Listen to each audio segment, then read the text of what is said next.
Hello. Formula 1 22. Tonight, the Formula 2 season comes to a close. We have round 7, Yas Marina circuit, Abu Dhabi, as our final stop.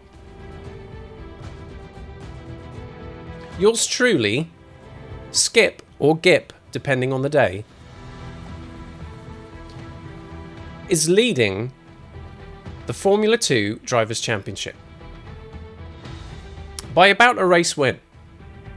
Maybe a little more. We'll check those stats momentarily.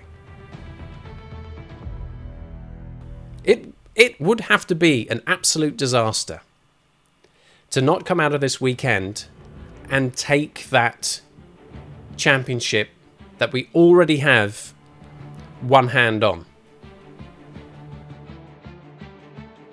What a turnabout as well. The first couple of rounds were not great. Monaco right off, as it usually is. Fortunes then started to change to the point where we even set the AI from 55 to 65, and it'll go up again not long into our F1 career too, right? So lots more challenges to come. We got a long road ahead of us, by the way. Only 7 rounds, would have been 8 if not for Russia. 7 rounds in the Formula 2 Championship. We got like 22 rounds to come in the F1 season. So we're at it for about half a year still. By which time, the bloom will be entirely off the rose with this game, and Muggins here will still be playing it 1 stream a week. Keeping the dream alive. That's the blessing and the curse of being a variety streamer, by the way. Playing a game only once a week? Well, you're just asking for trouble. That sets the scene anyway. As you can see, right here, we get to look at the goodies in the item shop. It's one of our favourites, isn't it? What's on sale in the item shop this week that we can spend our digital currency on and not actually own? Should we take a look? Oh, there's news.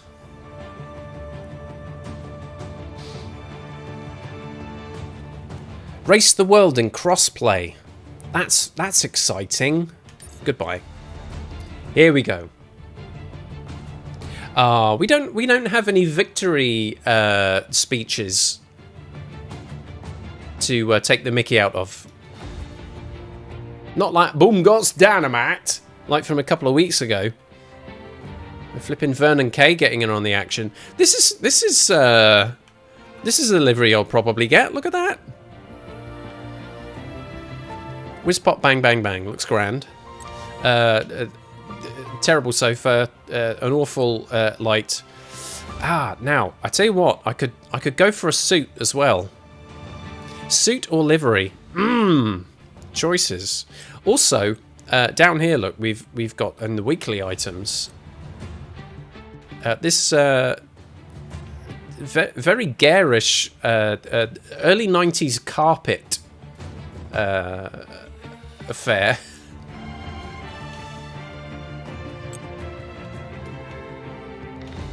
I'm not feeling that quite so much, I'll be honest.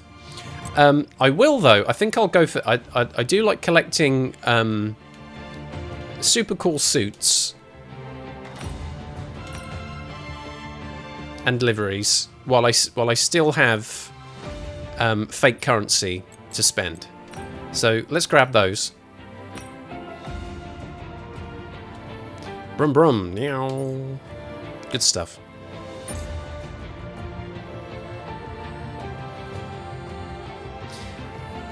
Here I am, just chilling out with my fake friends in my fake apartment.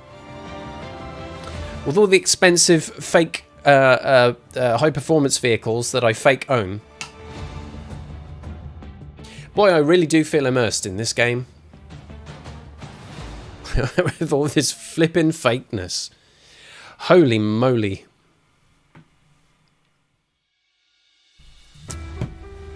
Let's go. Let's get tucked in then to our driver career and our practice session. Here it is. Same as it always is. We are looking at 50% length, ladies, for the practice session, the sprint race, and the feature race. So that's 45 minutes of practice, 12 laps in the sprint, 17 laps in the feature race, and single lap, one-shot qualifying to set our grid positions for the 2 races. We are very unlikely to see no rain here in the Middle East. Just saying.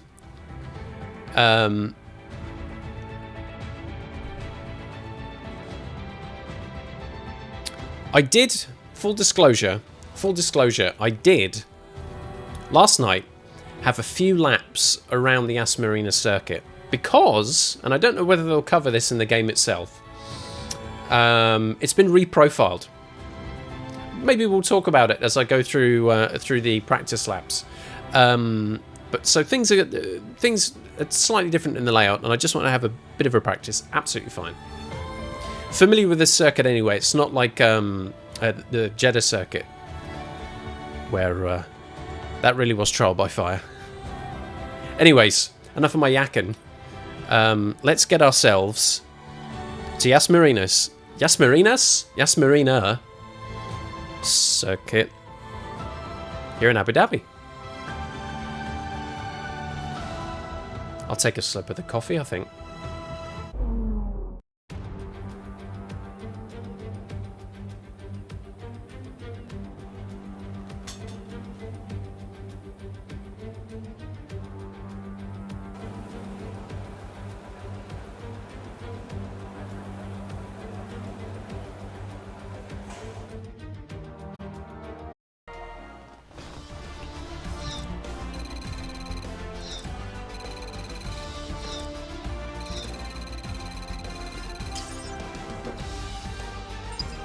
Yay, I win nothing.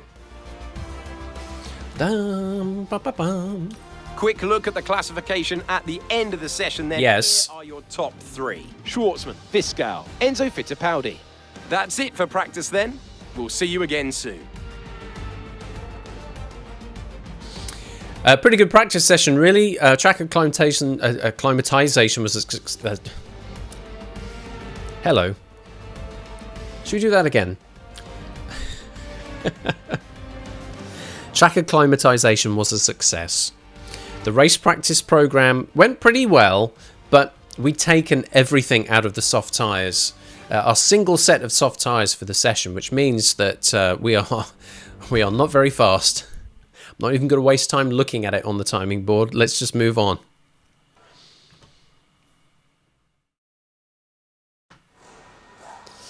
To qualifying. And it's nighttime. Nighttime is the right time for one-shot qualifying.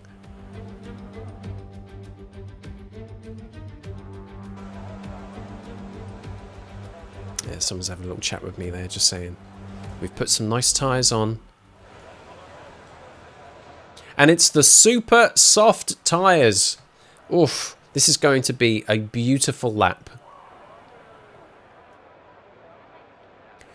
The softest, most malleable compound you could ever dream of. And in fact, like, we're on soft tyres throughout the rest of this. There's not a medium in sight here. Sprints and features look softs and a set of super softs, which means they have quite short life. But when they are within the window, they are as clingy as I am in the dying embers of a loving relationship. Car setup is about the same. And not much else going on here. Nighttime conditions, but don't let that fool you. It's still very warm. Air temperature 24 degrees. Track is 30. Our sprint race is also in the nighttime conditions. The feature race during the daytime.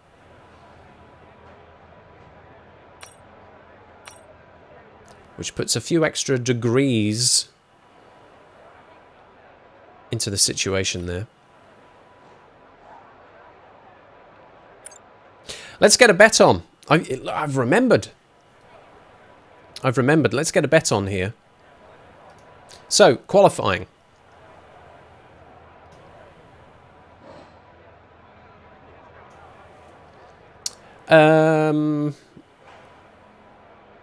Let's get bold here, shall we? Let's get bold.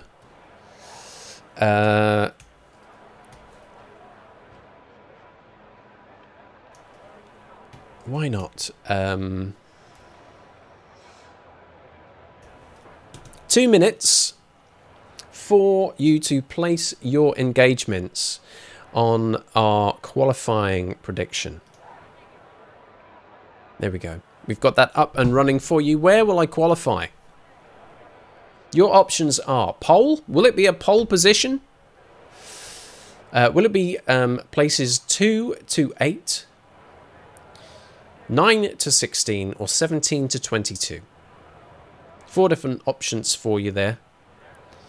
Little over 1.5 minutes to make your stake. We've already got somebody in on pole position. Got in quite big there, 2.6k. I feel good about this. Now, there's every possibility that it might not be pole, but I think the front 2 rows is on. That's how I feel about it. And then we get into the races, and that could be interesting. Got quite lucky, I think, in Jeddah, Saudi Arabia, where I in the where was I? I qualified pole. So in the sprint race, I started 10th and made some cheeky moves in the first lap or two. And the second was lights to flag victory. Although that was tough though, because there were a couple of occasions where cars got the better of me, and then I had to kind of get the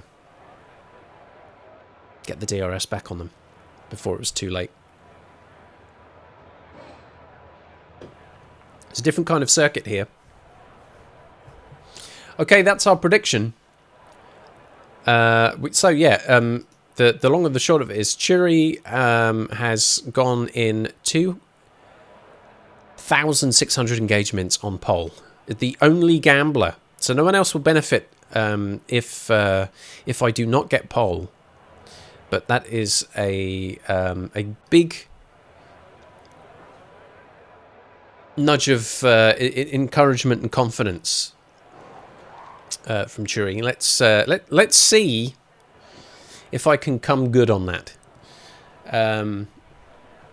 Here we go then.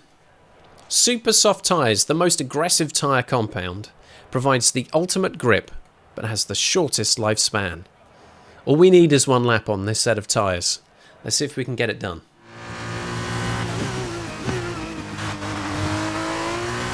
Let's go.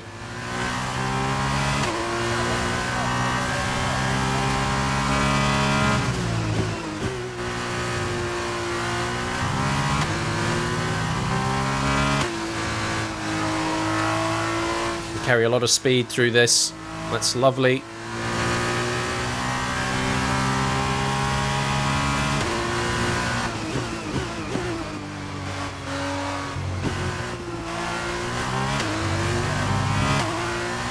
That's not what we want to see.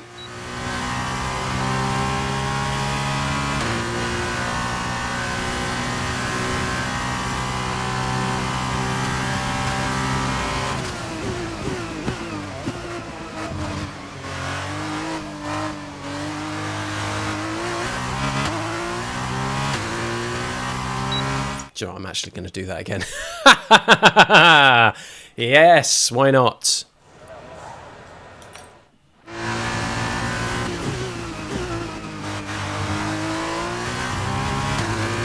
All right, tune in. Let's go. This is it.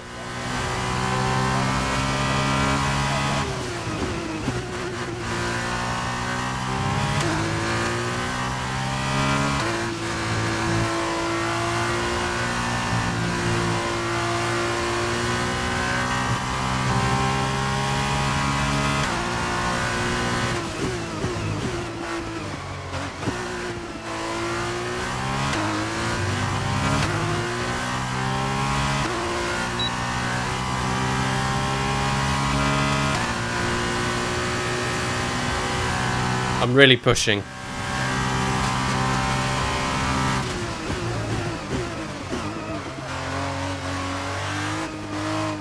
Really pushing through these corners. Kind of going against my better nature, actually. I think I was being a little too ginger on that first attempt. I have to really lean on these tyres in a way that I wasn't. Oh, that just went slightly off the circuit. This is where I could lose it. That's it. Collect the poles. Who needs them?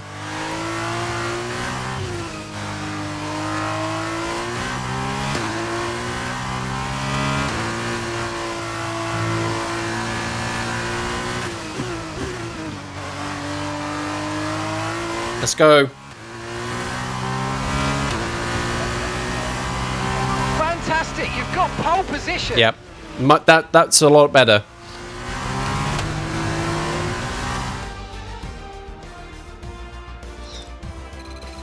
That was a lot better.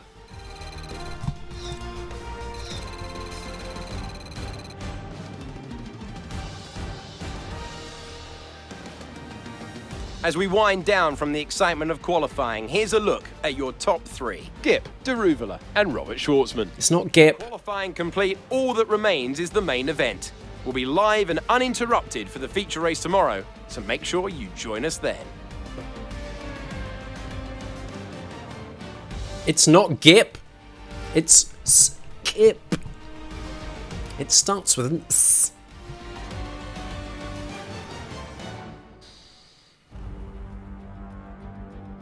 Fastest lap in practice on soft tyres was a 1:40.2.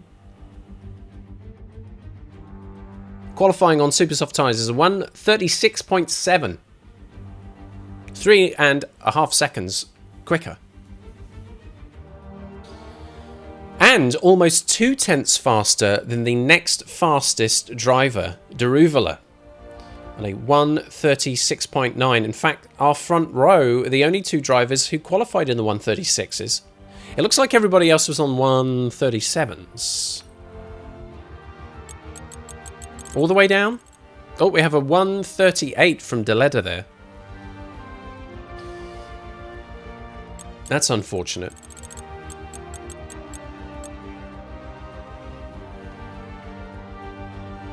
I'm glad I redid that. I was still driving in practice mode. I was lifting off a little bit too much through some of those early turns. And I should have been pushing much harder. So I'm glad I did redo that.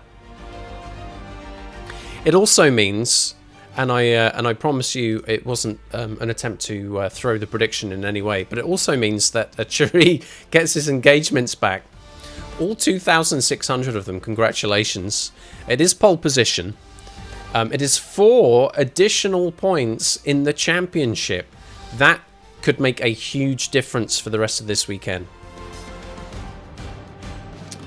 My teammate, Felipe Drugovic, on row 2, 4th place, a 1:37.2. So that could help out quite a lot in terms of the team's championship as well. Actually, before we get into the races, let's just have a quick look at the standings and see where things sit. With an extra 4 points, it's your boy, Skip, at the top of the championship table with 140 points. 43 points clear of Schwartzman. Schwartzman, by the way, who's on row 2. Schwartzman, in these 2 races coming up, is the enemy. It will not be, with that gap, with a 40-odd point gap, we don't have to worry about there being just one position between the two of us.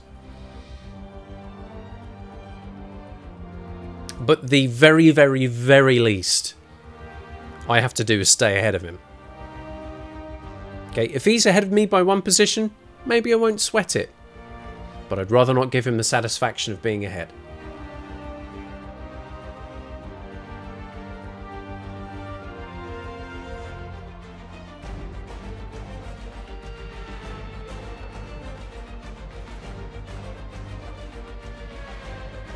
Points finishes should be enough. So in the sprint race, the top 8 finishers get championship points. In the feature race, the top 10 drivers will get championship points. Points finishes in these 2 races will do it.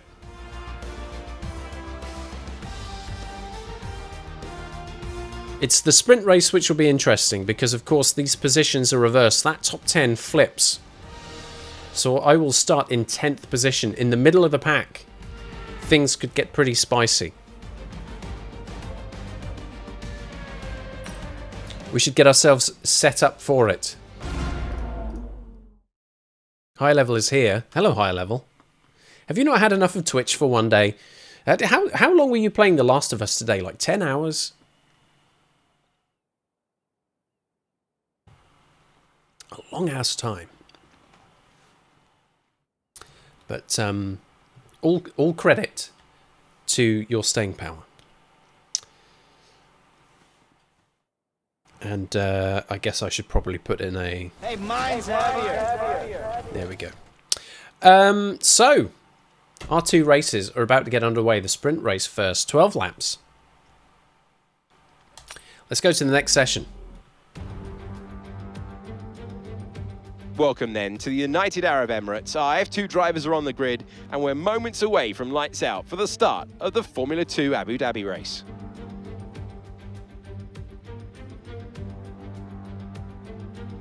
To the Yas Marina circuit offers 16 corners and a lap distance of around 3.2 miles. There are a few opportunities to pass with long straights and DRS zones in 2 places, turns 5 and 7. Plenty of close racing then, plenty of speed, and plenty of excitement for the fans, no doubt. Let's hope.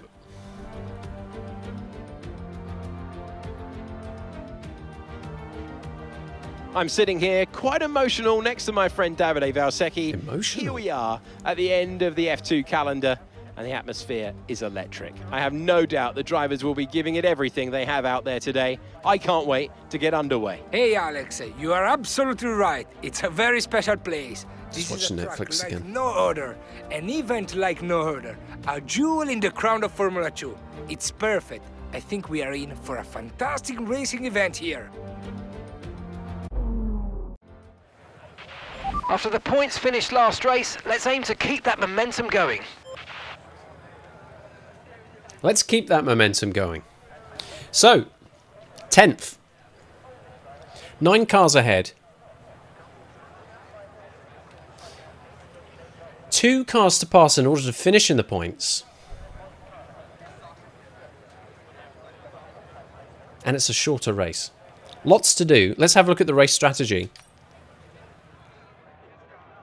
Unsurprisingly,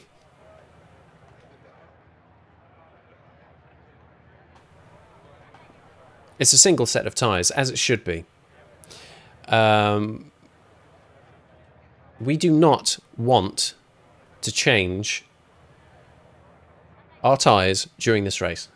We just don't. You don't want to lose that track position. And you can see it's more costly to do it as well.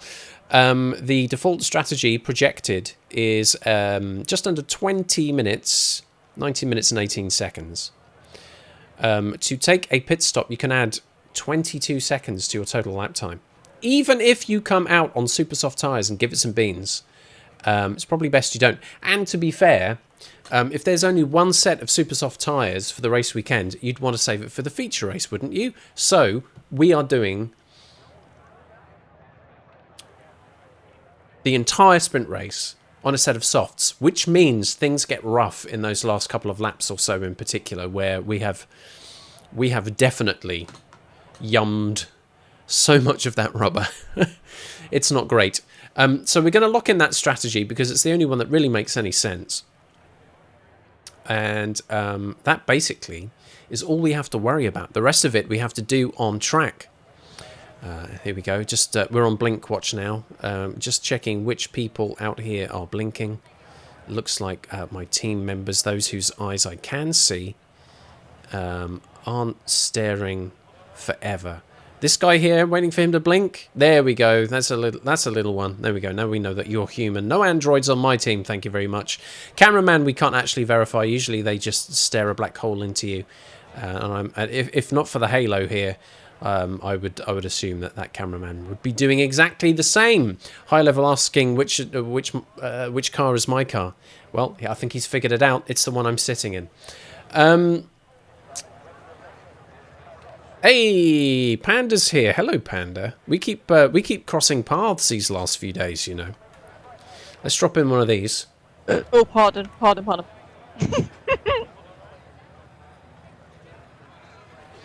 Twitch's best belcher, Panda Gotchi. I hope you're having a great weekend, and it will continue, of course, because us Brits enjoy a bank holiday tomorrow. So I hope you've got lots of nothing planned for that as well. Right. I'm about to get into race mode. This is our first of 2 races this evening, which will help wrap up the F2 season. Sprint race first. The shorter of the two. No pit stops. No P stop either. That comes later. Right, let's get into racing position. Actually, woo! I almost started without putting in a prediction. Flippin' idiot. Here we go. Right.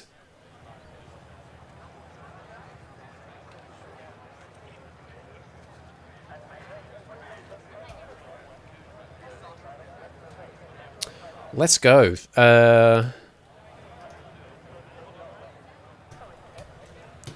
Feeling confident here to give so many options. Here's your prediction then for this feature race. Don't forget, I'm starting in 10th. Where will I finish at the end of this? What was it? 11 lap race. Top 2. Positions 3 or 4. 5 to 8 or out of the points, so that's 9th place or lower. Place your bets. You have 1.5 minutes. I will hydrate to help me get to the finish line. Right. I should be able to hold on, but there will be a P right back between the 2 races for sure.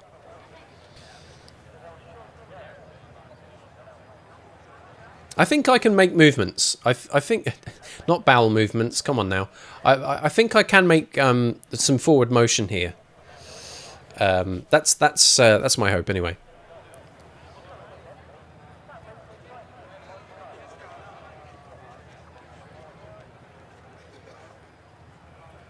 Okay, we have 1 gambler so far on the top 2. If anyone else wants to put in their engagements on a different option, just to make it a little bit spicier, maybe even 2 times spicy, you never know, then throw your engagements into the ring. Here we go. Now we're getting somewhere.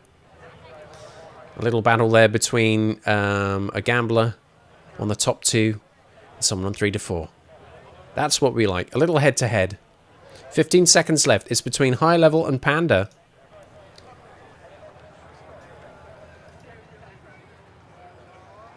Now we've made things interesting.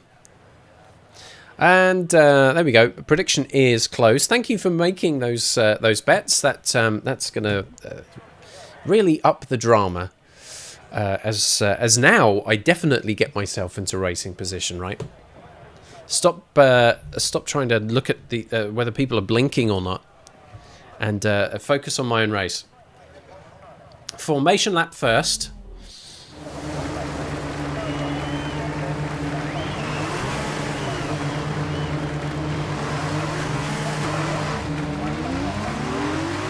We're not seeing any technical issues coming off the practice starts. Watch the RPM on the full start. We don't want you to bog down. All right, now formation lap is our opportunity just to make sure that our tyres are within the operating window temperature-wise and our brakes aren't too cold. Give us our best opportunity for a nice start. And a very good run on lap 1.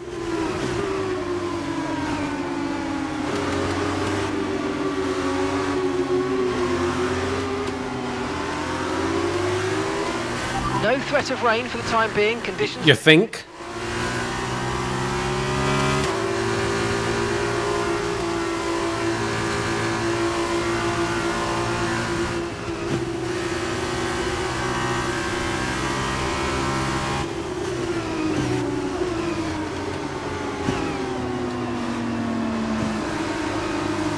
Very slow through here.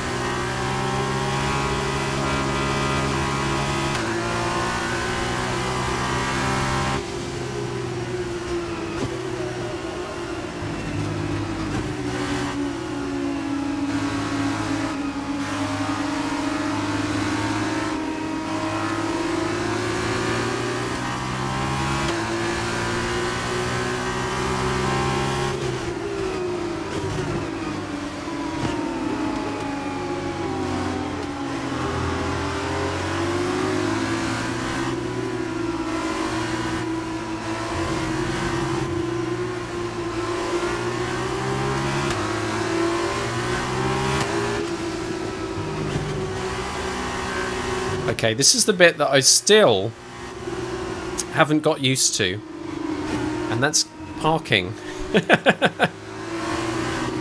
Parking in my grid slot.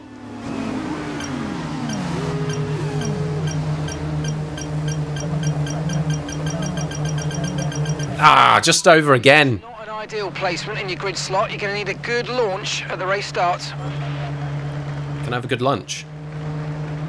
Can I have pasta? Mac and cheese would be good. All right, here we go. This is the race. 12 laps. Bit of wheel spin, bit of rear wheel spin. Just hold that together right now. Here we go. Daruvula in 9th. Let's see if I can cut him off. Oh, a lot of bumping. A lot of contact. How's that front wing looking? That's okay. A warning for a collision with Schwartzman, but we've made it through the first couple of corners. 8th place.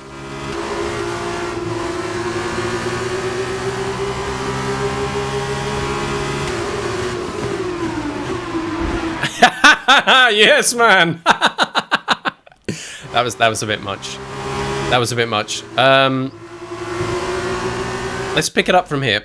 I was trying to defend on Daruvula, but ended up just barreling into everybody else, which was not sensible. So let's just get through here.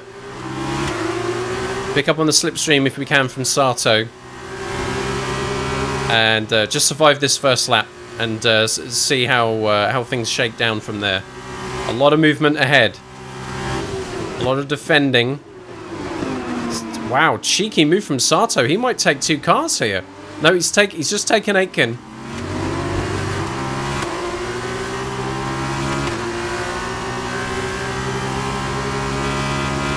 Big gap to Djokovic and Daruvula behind.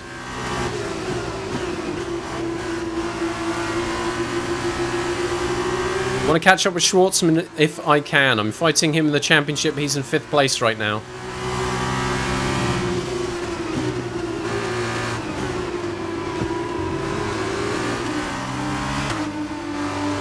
Everything's starting to settle in terms of where people are positioning themselves on track.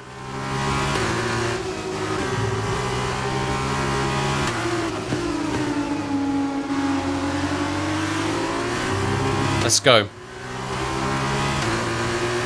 I'll make some more passes in the next couple of laps if I can.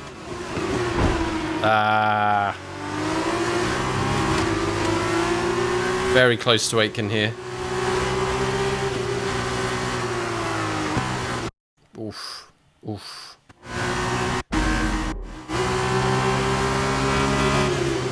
Right. That's better.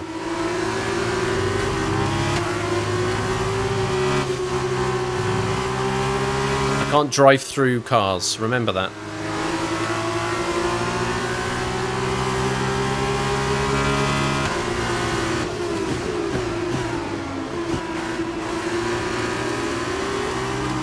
Got one more lap until DRS is active. And that might help us, but also it could hinder us because there'll be cars ahead that are also close enough to each other. But they will have DRS as well. Aitken's looking to get back on Sato here. What am I doing? Hello.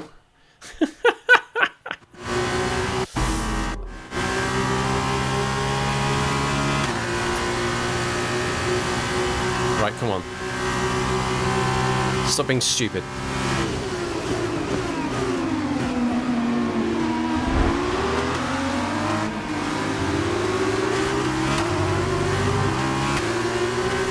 Close the gap. That's all I need to do. Don't drive through cars. Don't damage your front wing.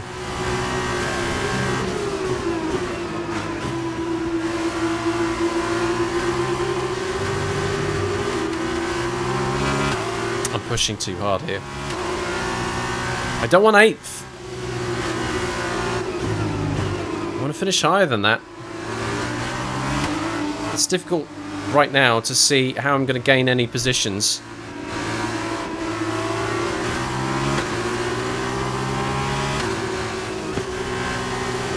Gonna have to be bold somewhere, but I'm not sure where that place is yet.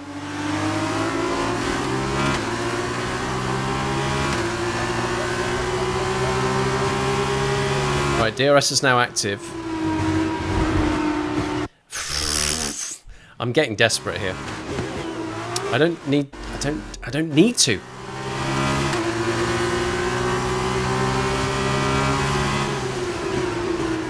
That's better, that's better. Come on now, keep a cool head here.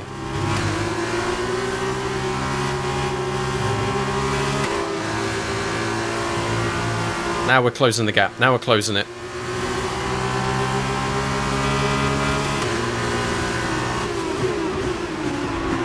Still making contact where I shouldn't be making contact. This is so dumb. This is so dumb!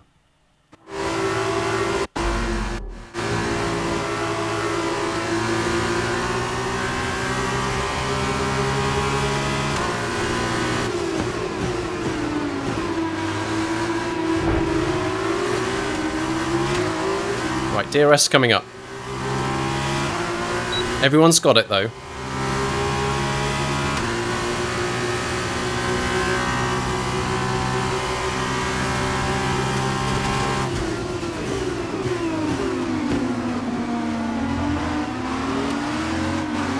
Whoa, Aitken on the inside there. Ah, okay. Now I'm battling with Sato. As they slow each other down. Sato's going to have the inside. You're not going to push me wide here, mate. Fighting with Aitken. Aitken seemed to have, I don't know, just fallen asleep there. What was that? So now I'm in a three. Oh Jesus H. Now I'm in a 3-car battle.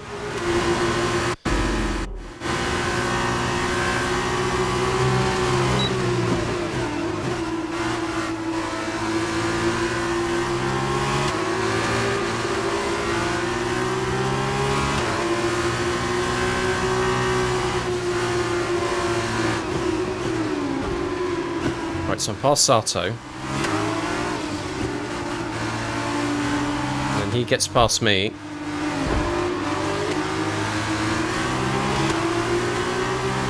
Keep on him, he might make a mistake. It's getting very scrappy here. Very scrappy indeed. Not pleased with this.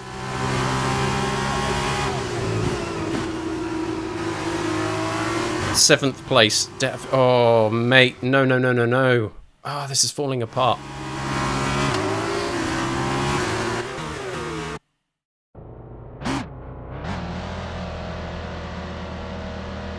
So the rears are going there. I'll straighten myself up a bit.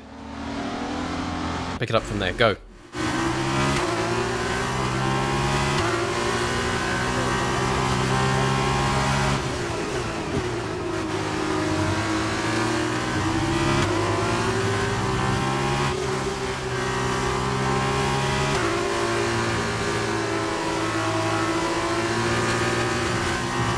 I have to really get my act together.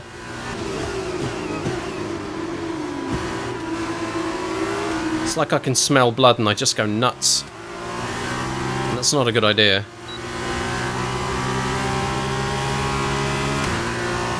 The big concern now is by falling off the back of the cars ahead and making it harder to gain positions there, I'm also in the position of finding the gap closing behind me, and then I have to worrying more about defending my position against those cars that are behind.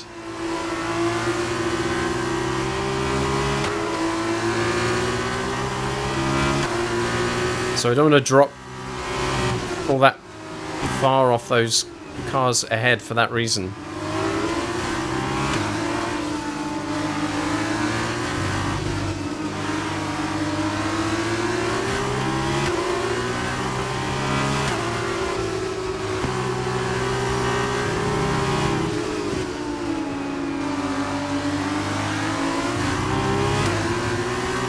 Aiken's just pulled in a fast lap. And Deruvla has him closer to Sato. Screwed that turn up though, big time. There goes the rears. Look. Oh no.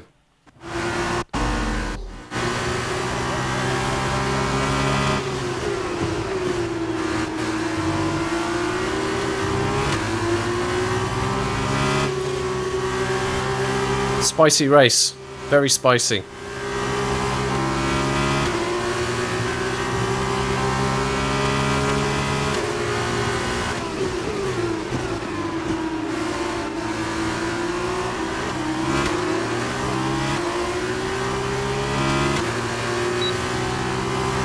Closer to Sato this time. I think passing Schwartzman now is a tall order.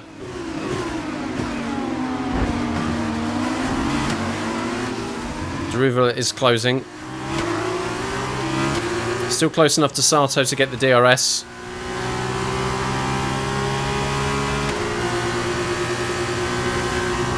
Aitken is very far ahead now.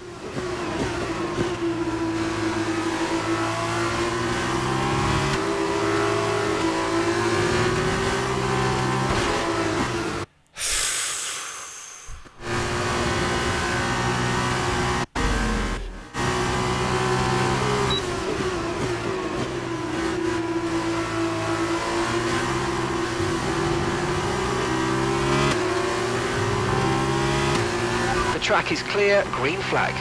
Why, what happened? He's retired. Is the car retired? Oh, these tyres, man! No! Oh, no!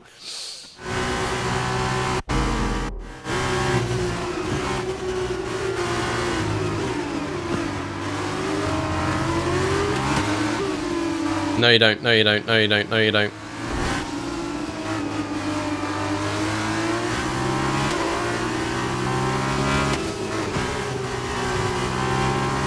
This is a scrappy race.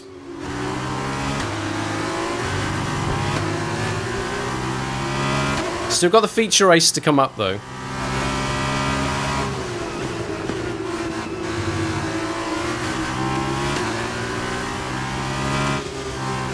gap to Sato is growing, which I'm not very happy about.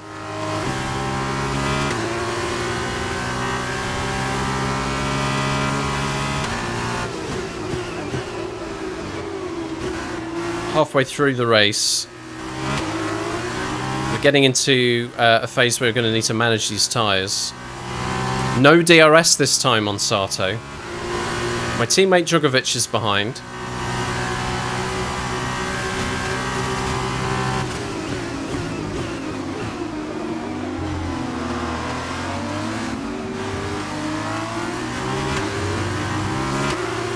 Still too far off Sato. That was stupid. Full race update. You sat in P8, well done. Okay, Sato just ahead. Push hard, push, push. Oh, Okay, mate. gap ahead is 1.0 seconds. Okay, they're on old softs, and it's Felipe behind you now. Okay, the gap is less than a second. Okay, they're on old softs. The distance to the leader is 6.4 seconds. It's not miles away. Complete. See these tyres through to the end now. Okay, 7 laps to go. That's a... oh, boy.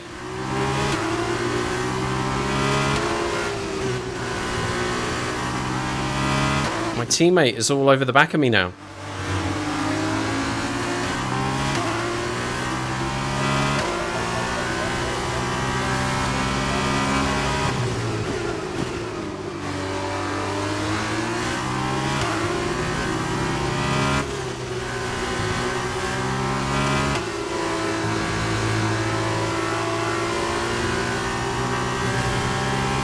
How do I close this gap?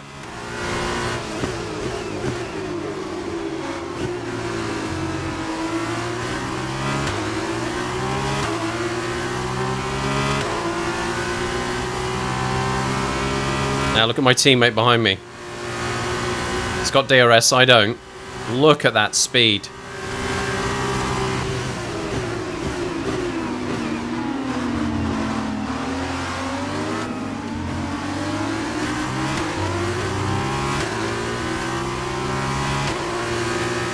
This is what I was worried about.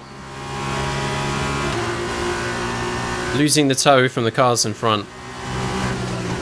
And falling backwards and backwards and backwards. Into their grip. Yeah, let me just find that flux capacitor for you.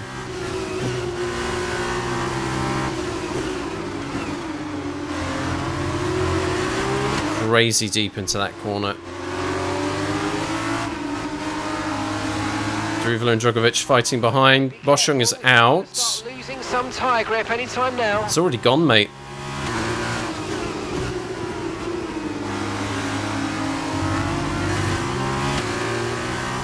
The forbidden turbo. Very good.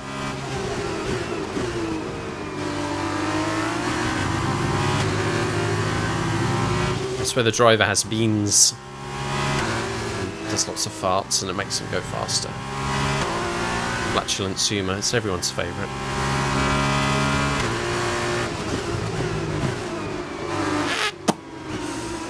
There we go.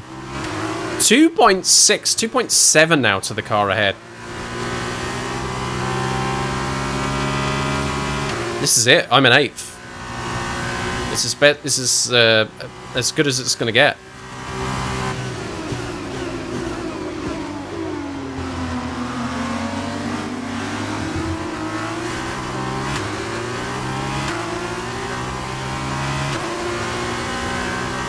Druvela is behind.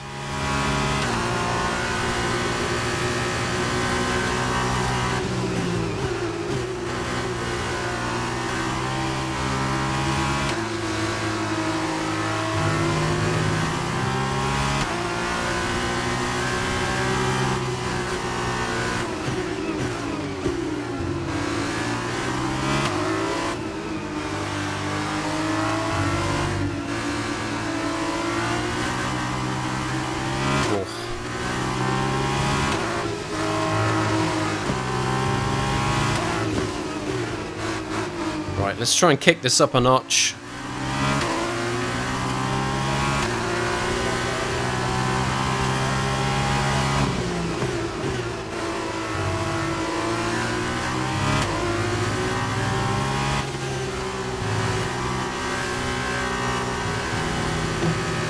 who needs that? Take them all out.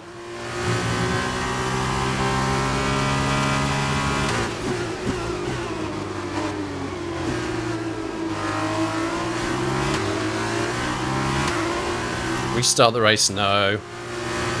No, I'll take whatever this one throws at me. I've already done plenty of flashbacks because I was screwing up at the beginning.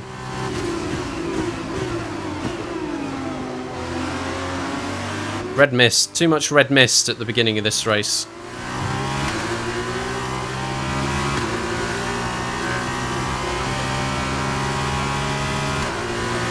Could have done better.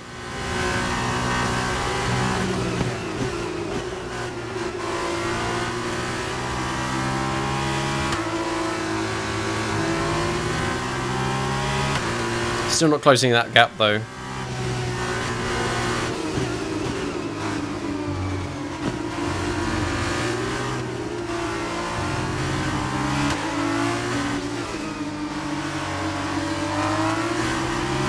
Look at that, Daruvula closing the gap there.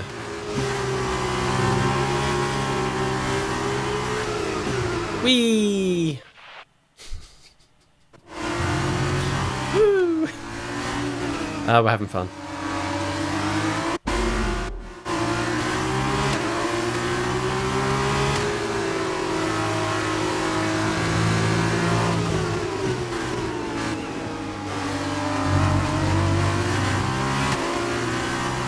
Fence check. Yep, there it is.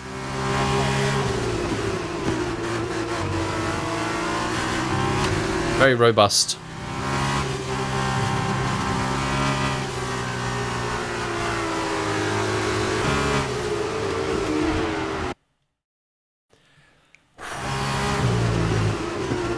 This is bad. This is bad, folks.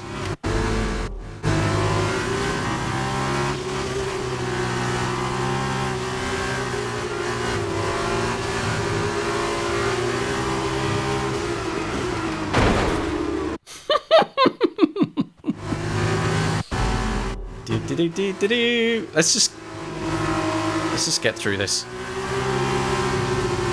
Let's just get through this. Hold on to 8th. It'll be enough.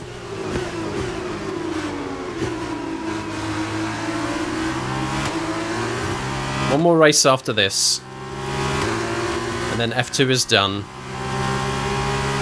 Then we'll be in F1 and it'll be so much more fun. Taking the inside here.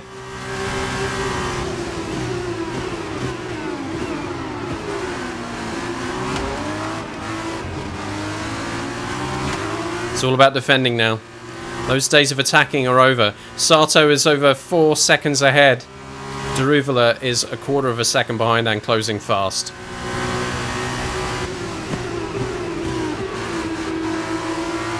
Now it's all about defending in these last 2 laps. This is going to be horrible.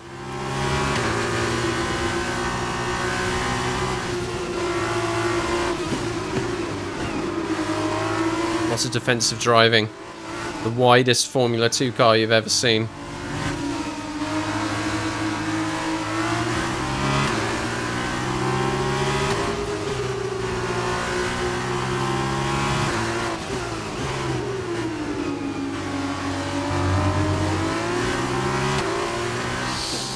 Catching the car ahead, well done, but be aware. How? The tyres need to get us to the end of this race. What are you smoking, Mark?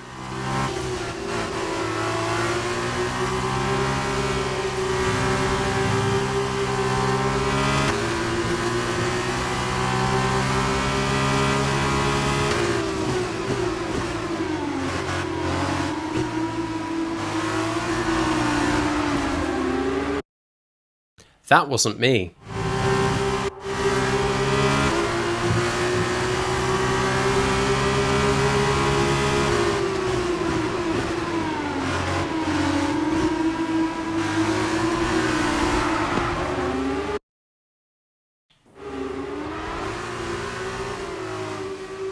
That wasn't me. Let's take this all the way back.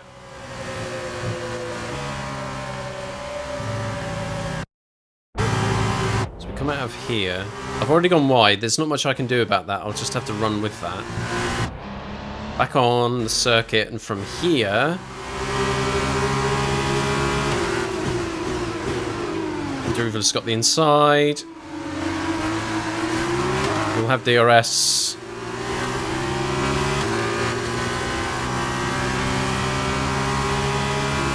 Very easily eat me alive. I'm just going to hold this inside here. You're going to have to take the outside line into this turn. Oh, I've gone in way too deep.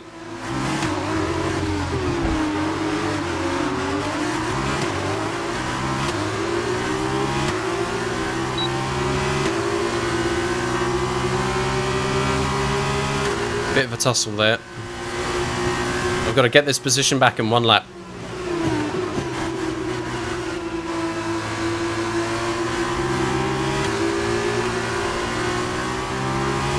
Taking that alternate line kind of allows me to get on the gas a little bit quicker. But it is scrappy. Right. One lap to get Daruvala back and not lose grip entirely. Christ! Look at this. Whee! Yeah, slalom. Jesus H.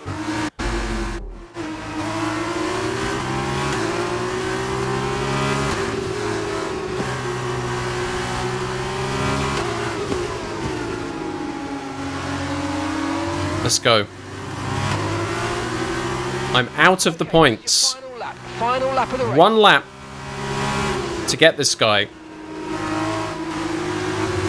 on dead tyres.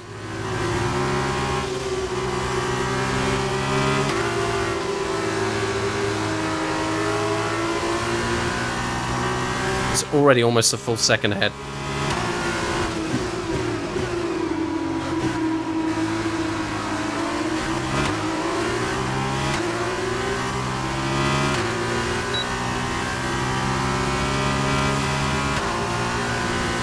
Not really closing the gap at all.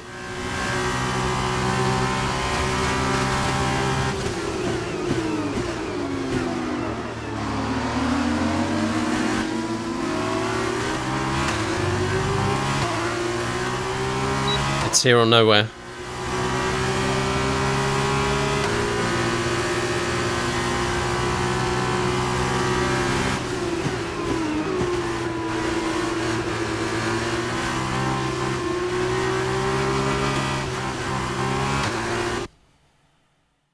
Can you believe that? So much faster, but then there's nowhere to go on the turn.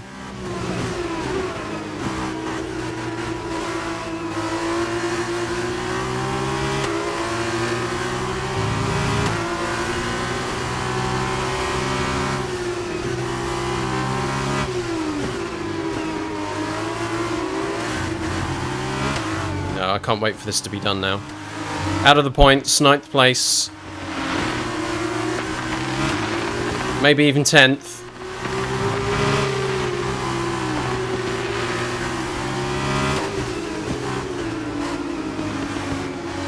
Horrible, horrible race. Thank God that's over. Right. And that's the end of the race. We'll see you in Parc Ferme.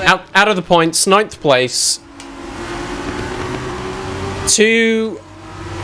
Too keen at the beginning to make positions, took everything out of the tyres, had nothing for the end of the race. Here's our winner, pulling their high-tech GP into Parc Ferme then. What a fantastic race. Horrible. Feature race coming up though. Give me your thoughts. I think they accomplished this result. I think with the pit stop, One thing only. it's going to make things a lot more manageable. Anyone can be quick for just one lap, but there's a difference between that and being quick every lap, over and over and over. If you can do that, if you can gain ground when your opponents make mistakes, but then not make mistakes on your own, you can just push and push. Shut up. And as they make their way down to the podium, there's no denying the strength of the high-tech GP team. It was an incredible performance today, and they fully deserve to stand on the top step.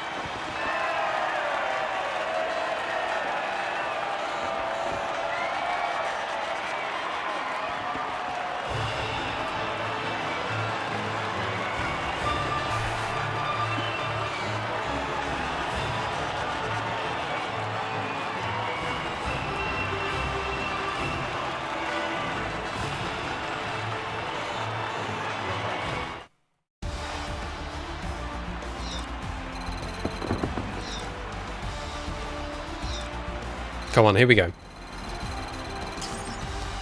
Yes, unlock that pointless symbol. Just what I've always wanted.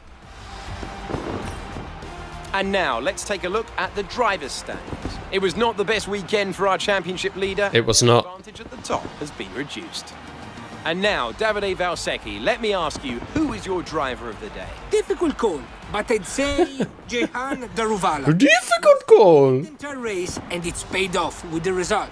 And now a look at the team standings. Starts all high and goes all low. After a strong weekend from the challenging pack. Meanwhile, a strong weekend from ART this time out, and they improved their position in the championship. FART. After all this drama, you would be mad not to join us for the next race. We hope to see you then.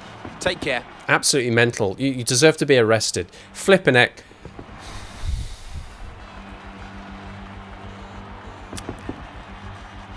That felt worse than Monaco. Here we go then.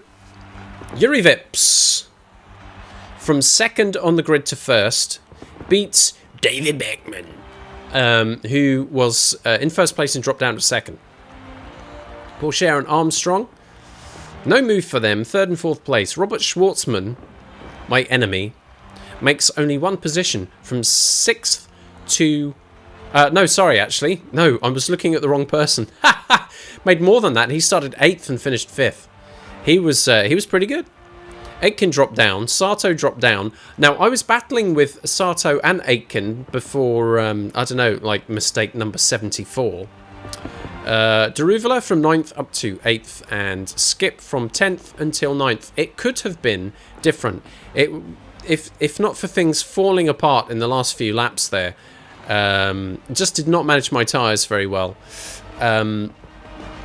Maybe I would have been in that situation instead of Daruvala, where I would have finished in the points and got fastest lap. Look at the difference there. 139.972 from me. Daruvala 139.878. That was enough to score fastest lap and 2 additional points. No points in this race. A really embarrassing affair, to be honest with you. I'm glad it's over. No change, though, in the championship. Schwartzman may have scored some points, but nowhere near enough to close the gap. I did do some bumping and crunching, though, and maybe we'll see some of that in the highlights.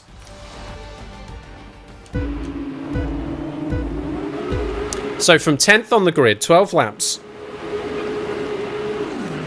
That's a long hold on the lights too. There we are, car 3. Lot of bumping there going into turn 1. Even little errors like that, just as that opening lap is getting underway, you lose that time, it's very hard to make it back.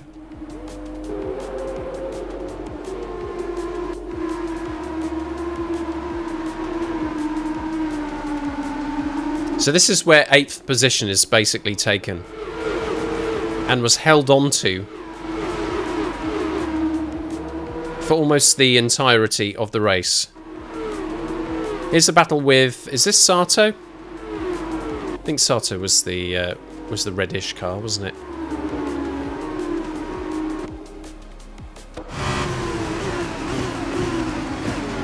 Bit of contact. Yep.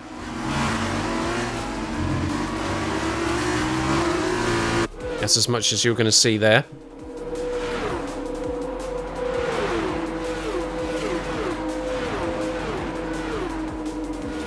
This might be me battling with my teammate, actually. Just managing to hold him off on lap 7.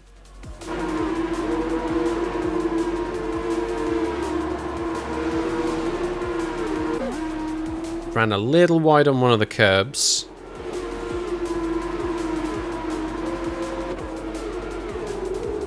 Now this is where it gets messy, right? Last lap. Battling with Daruvala. A little bit of slow-mo here. Here we go. Here's the drama. That's where it was lost. Too hot into the corner. Not enough grip. run wide. Bit of contact. And that's 8th position lost. A little opportunity in kind of the remainder of the race to try and get within the DRS zone and maybe take advantage of that a little bit, but it was just too late, really.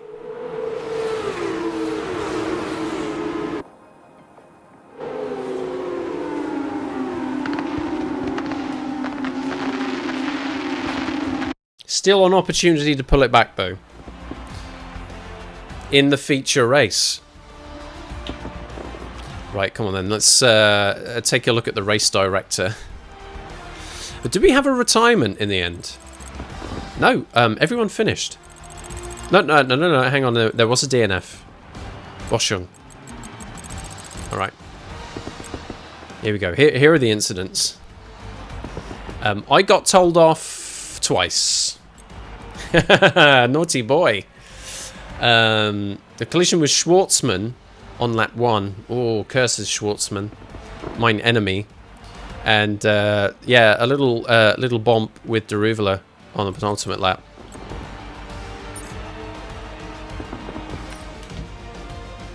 Right then, that's that out of the way. Thank goodness for that. Feature race is coming up. 17 laps. Oh. But this is where, by law, every car must make a pit stop, a mandatory pit stop, and change tyres. Which means that we're not going to be dragging out a single set of tyres beyond their life. However, we are looking at soft and super soft tyres, and they are both quite short life tyres. So we could find ourselves in a bit of a management position for both sets as well. Yeah.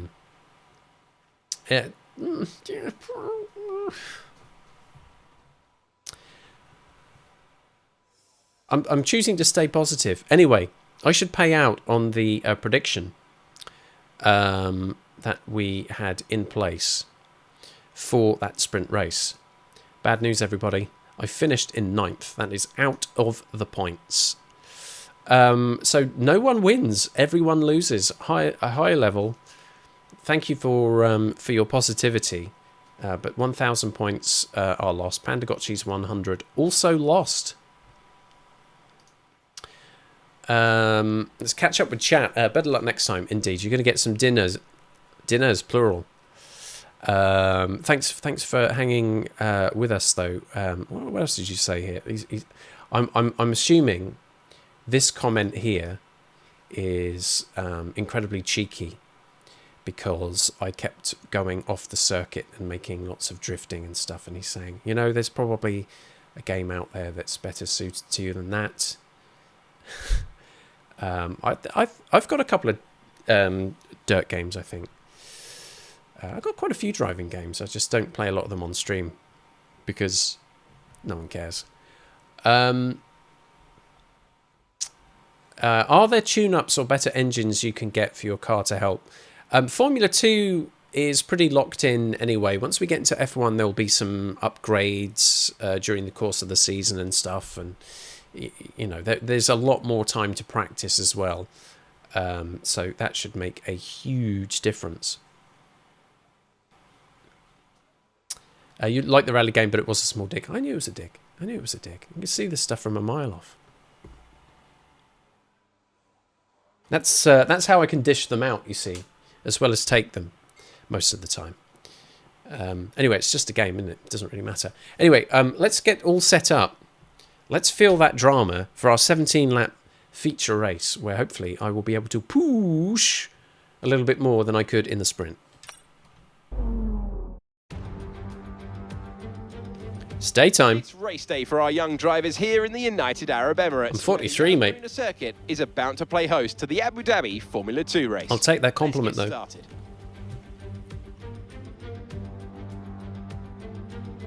Yas Marina circuit is a 3.2 mile racetrack built on the man-made Yas Island. In addition to the 16 corners, it features 2 very long straights.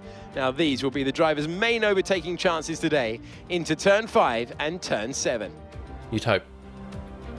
Here are the starting positions for today's race. Skip watch, let's go. Lines up on pole position. Yes, man. And it's Jan Deruvela in P2. Here I am. Looking down the rest of the grid, we have Schwartzman, Drugovic, Marino Sato, and Aitken. Armstrong, Pourchaire, Phipps, David Beckman, Ticktum, Lundgaard, Oscar Piastri, and Vachor. Zendelli, Fittipaldi, Boschong, and Bent Fiscal. Samaya, Lawson, Nissani, and Alessio Deleda rounds off the grid. Now it's almost time to lights out, so let's get down to the track.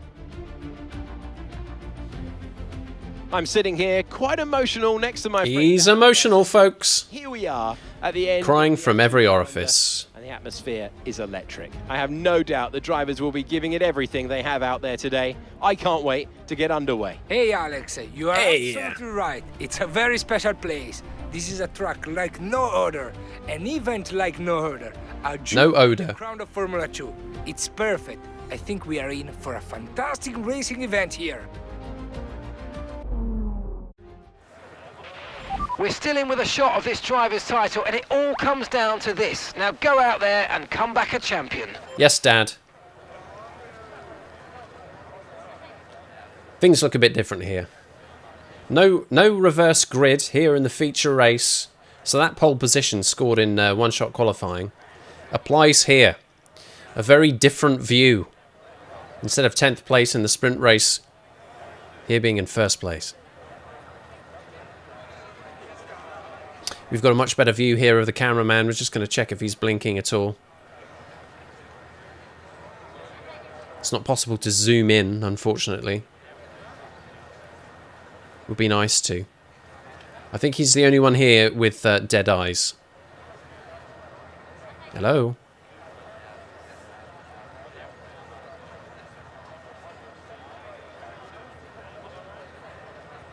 Just looking.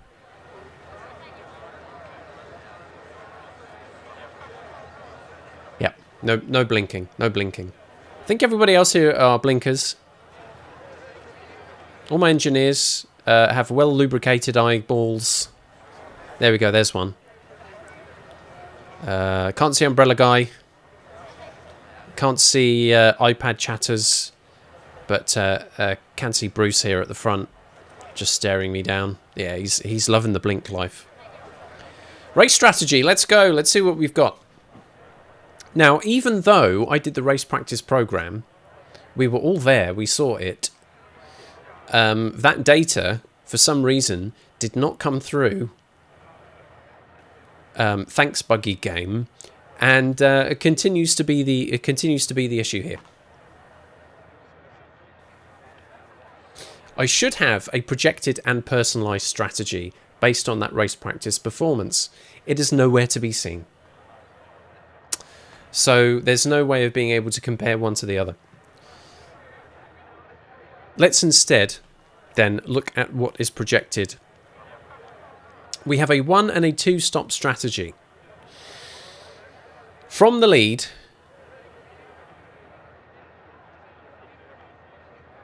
it would be high risk, incredibly high risk, to make an additional pit stop. You're losing time. You can see that here. There'll be very few other drivers, if any, that will have a 2-stopper strategy. I expect we're going to see everybody doing 1-stops here. So then it just comes down to exactly how we manage that. Now,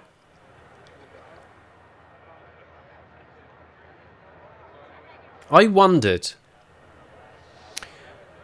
whether it would be better to start on the soft or the super soft tyre. From the lead.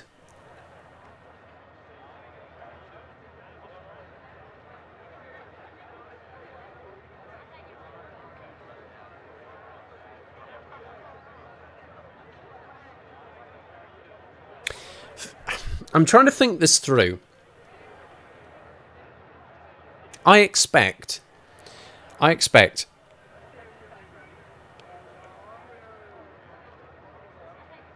most of that top 10, especially if they're running a one-stop strategy, they're all starting on softs, because it's a compromise between the most performant tyre and something that actually has a few laps in it, right?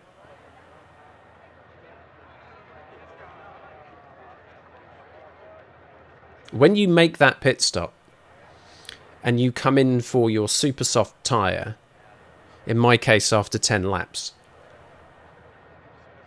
the hope will be that you as a driver have baked in your position by that point. So you lose a bit of time coming into the pits, you take that on board because every other car has to do that.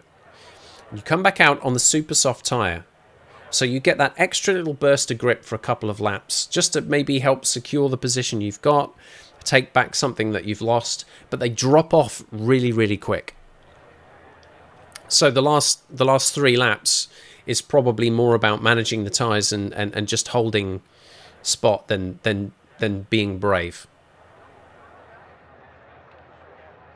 And I'm sitting here thinking, what would happen if those flipped? What if, from the lead, I started on the super soft tyre? By the time I get to the end of the life on that super soft tyre, the lap time is about the same as a fresh set of softs, even though the grip is wearing away.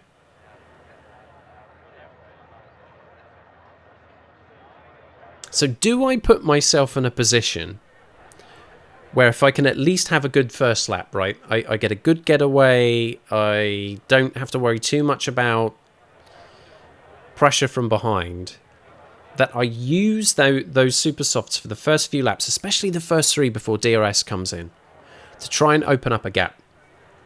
Open that gap, knowing that those tyres are going to fall off sooner, that I'm going to be pitting sooner, that when I come back out after that pit stop, I won't be leading the race, but I will be on fresh softs, should be able to push just enough to make good time and maybe get the undercut on other drivers who are pitting later. That's, like, I could go on this strategy, which everyone's going to do, or I could flip it. All I need to do is finish in the points, is finish in the top 10.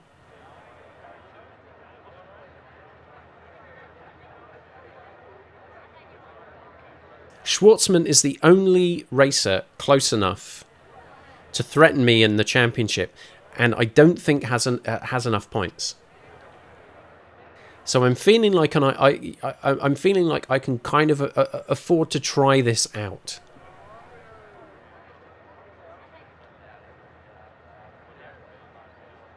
I don't know if that'll make any difference to the predicted time here on the on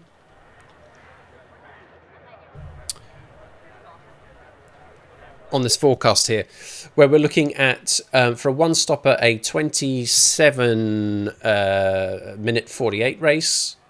A two-stopper is a 28 minute 12 second race, right? So let's see what happens. I feel like experimenting here. Let's go super softs. Pitting on lap 8 for stint 1. Stint 2, we move over to softs.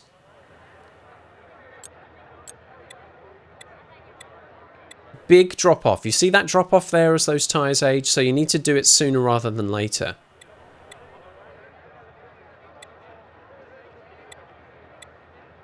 So we can see the changes to the predicted race time there as we move those windows around.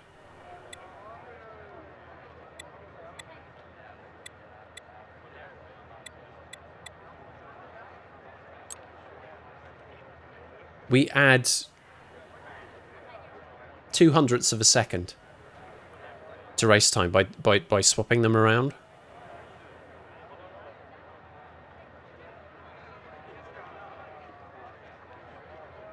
I feel like giving this a go.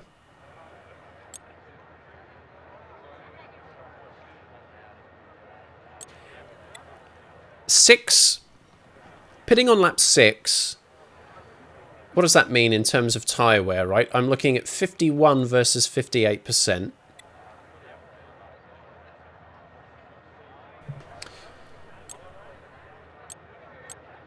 I don't get any wear information, though, on the... on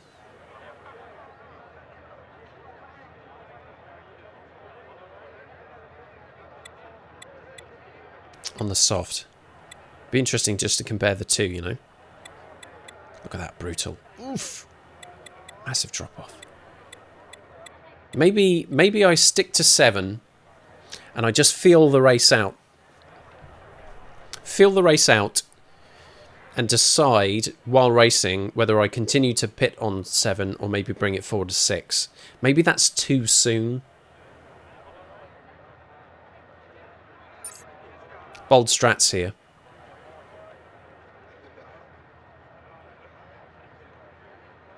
But I fancy giving it a go.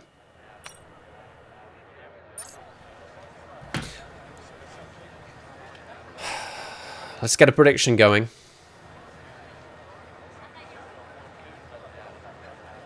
Two minutes.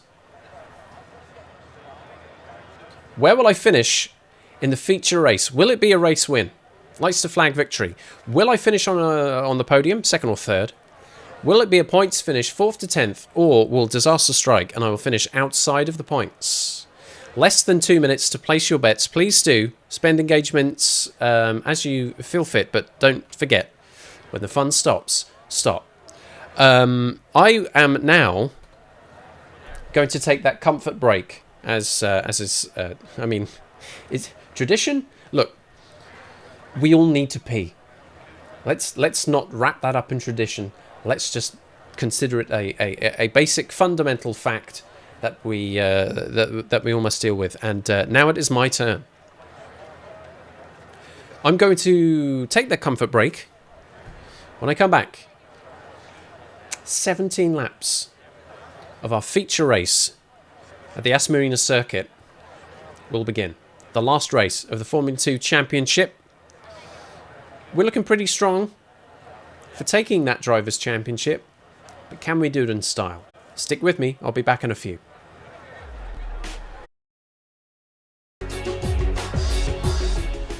Hello. I'm back. I said I'd be. I'm not lying. Okay, we had some gamblers. I was worried, actually. I was worried I wasn't going to get any. We got a couple of cheeky gamblers here. Where will I finish? Giddy Fam has put down 3,000 engagements on a win. Pandagotchi has put a little 100 down on a podium finish, but not a win. So it's a head-to-head between you two. Best of luck to you both.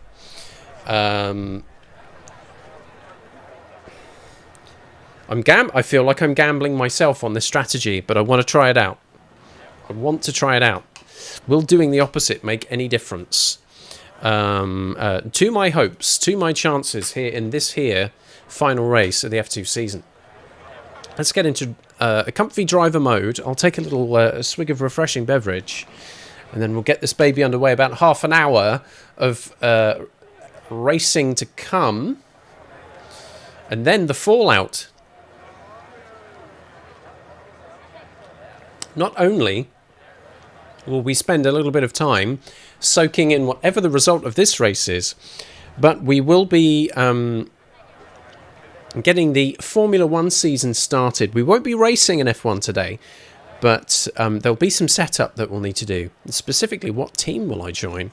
All of that to come. Let's get everything in position here. Yes, mate. Okay. Nice bit of encouragement there from Gilly Fam. Thank you very much. Most appreciated. We'll be chewing our fingernails and then our fingers down to the down to the stumps here. I'm hoping we'll do good. I'm hoping we'll do good. Our race strategy is locked in. Our formation lap is about to start. Let's do this.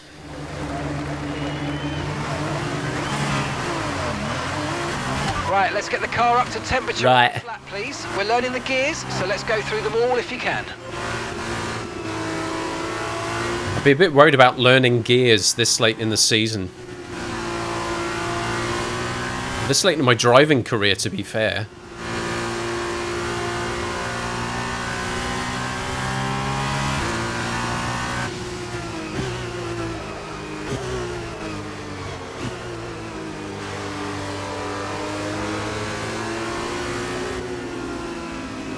Those cars are very far behind. Come on there. Come on, boys.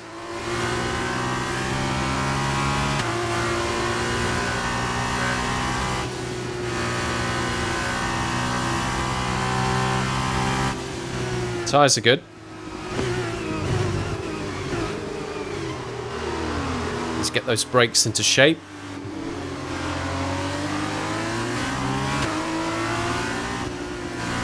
Why are there fireworks in the day? Why is that happening right now?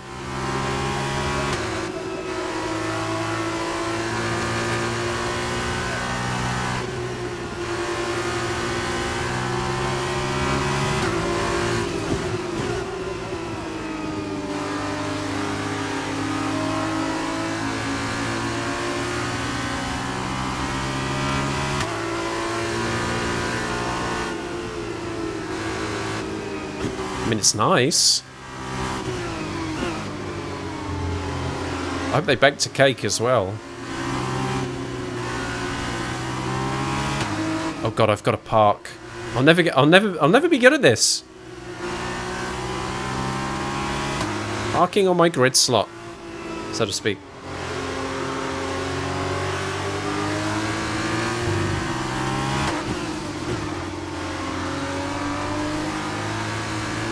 Here it is then, folks.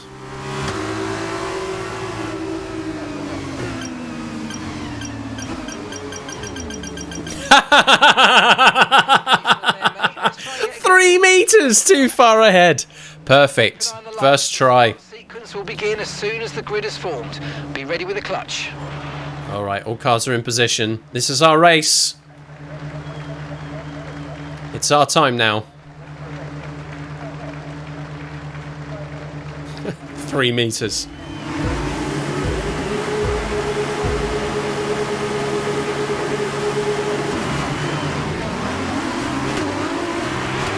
Let's go.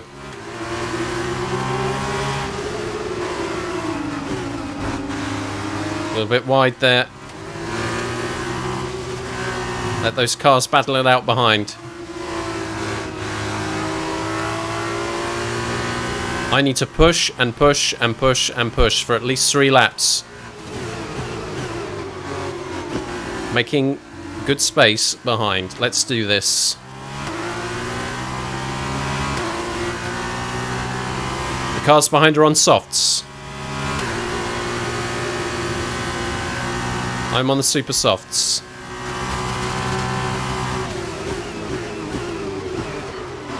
Gotta make this work.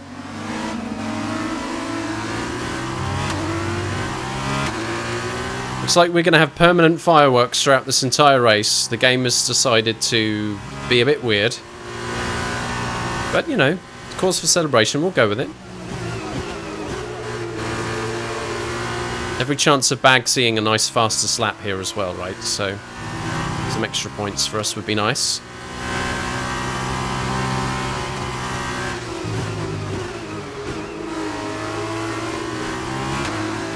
Already 1.2 seconds ahead of P2. Swear to God, I hope this pays off.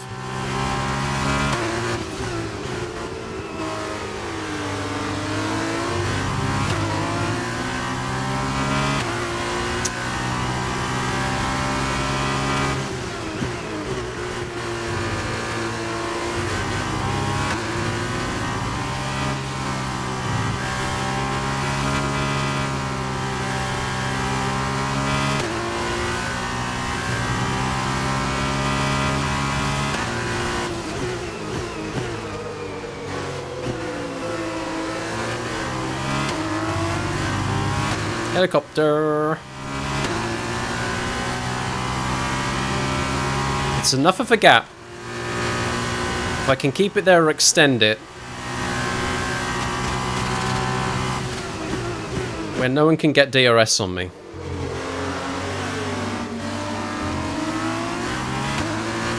That's the dream.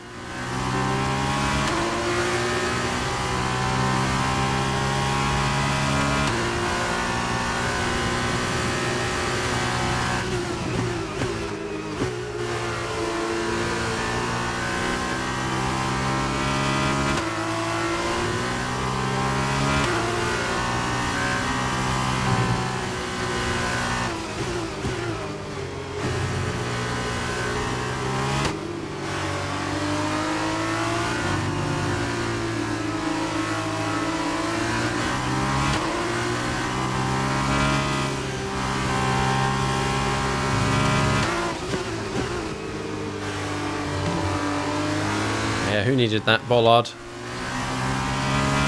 That's another fastest lap. Fastest lap of the race. Keep this up. Well done. DRS is now enabled. Let's hope that that keeps all the cars behind nice and occupied amongst themselves, and I can continue to make nice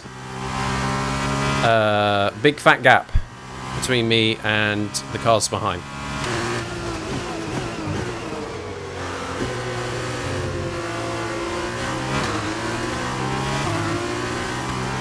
Coming up to 20% wear on the tyres.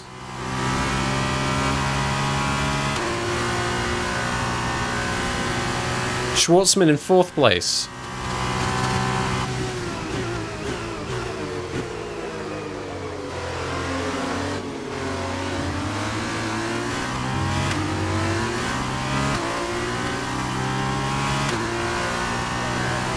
Druvela is starting to close, 1 second behind.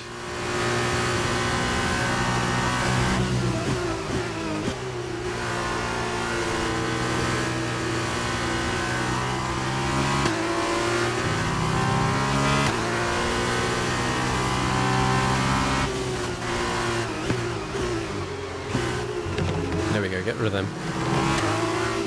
Who needs them?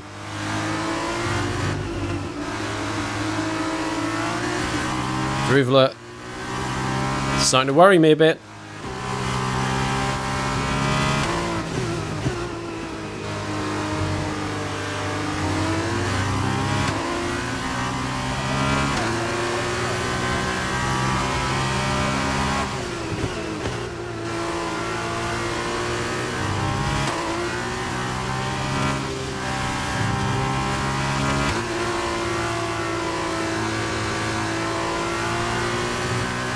Right, 25% wear. This is where the tyres are really going to start hurting.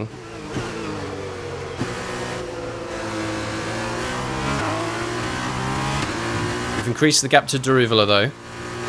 While this is going on, let's get a full race update. I didn't catch that, mate. Just say it again. Alright. Fine. Let's make sure that microphone is in the right spot, shall we? Eh? You happy now? You happy now, Mark? Full race update, please. You're leading the pack. That's P1. Druvela's behind you. Okay, so the gap to the car behind is 1.4 seconds. Okay, they're on old softs. Your pit window is going to open in 3 laps time. Pit window opens in 3 laps. And that's 14 laps to go. Alright. Teammate status. Okay, so we're leading our teammate by 2.2 seconds. Okay, they're on old softs. They're in 3rd. And the time last lap was a 1:40.4.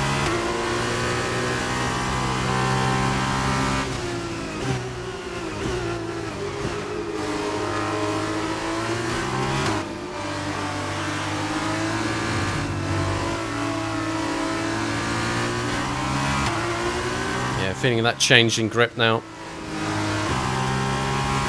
More feedback coming through the controller. Gotta be careful here. Okay, we're approaching the pit window. You're going to be on softs.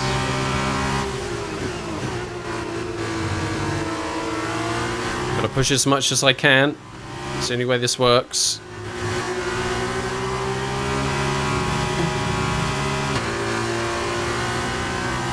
Druvela now half a second behind.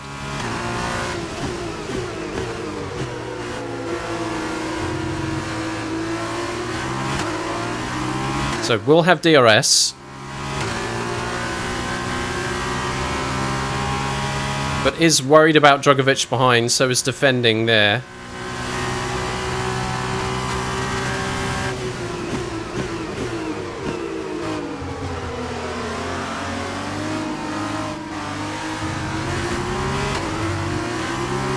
Bit scrappy. Right, now he's on the attack. Staying on the inside here.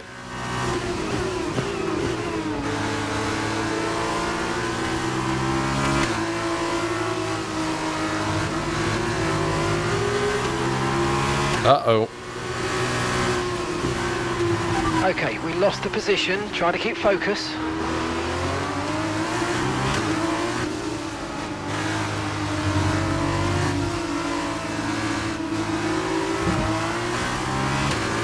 It's getting bad, folks.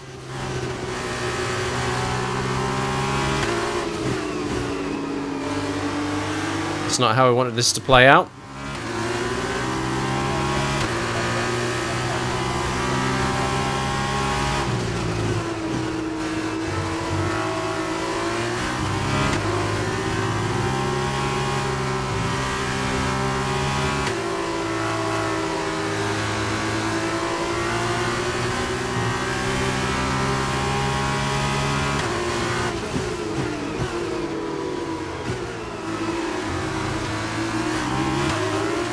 Am I in DRS range?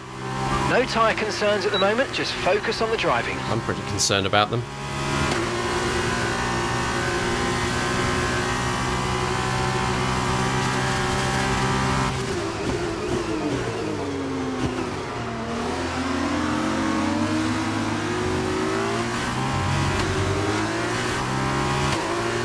DRS again? Yes. Lucky. Very lucky.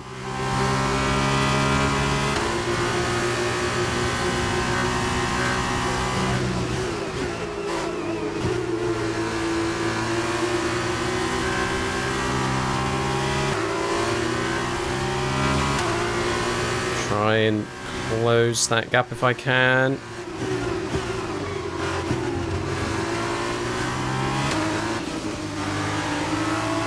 I don't need to win, but it would be nice to. Oh, right, okay. Closer to the wall than I thought I was.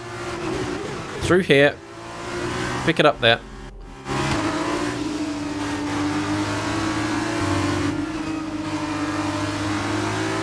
Better, right.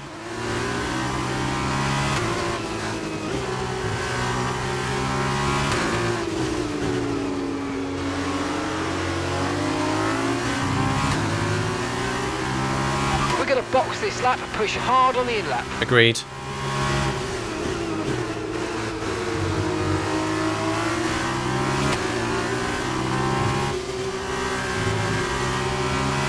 Happy to box this lap.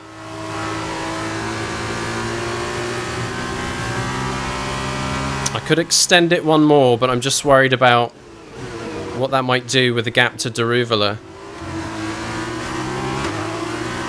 We're already, I don't know, like 4/10 more of a gap, as my tyres are now dropping off more than the cars around me. This is part of the plan, though.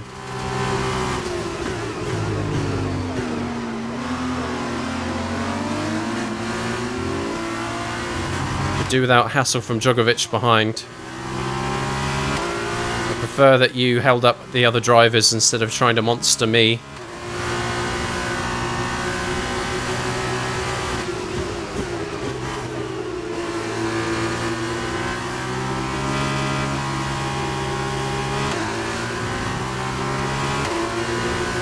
All fireworks all the time, baby.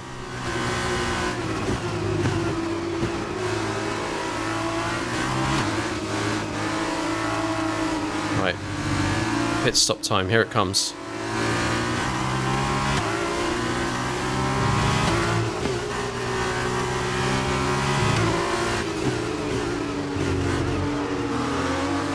Here we go. Can we get an optimal stop? Let's find out.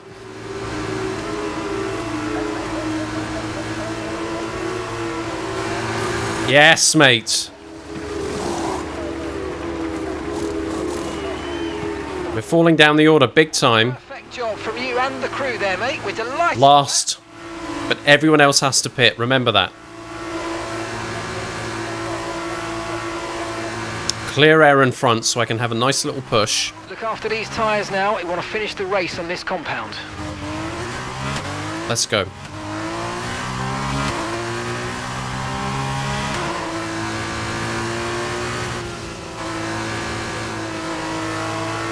Push, push, push all day long.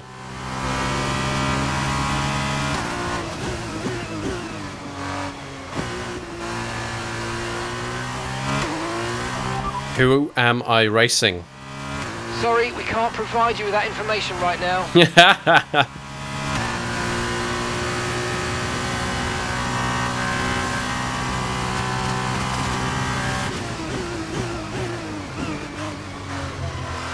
Well, that's smart.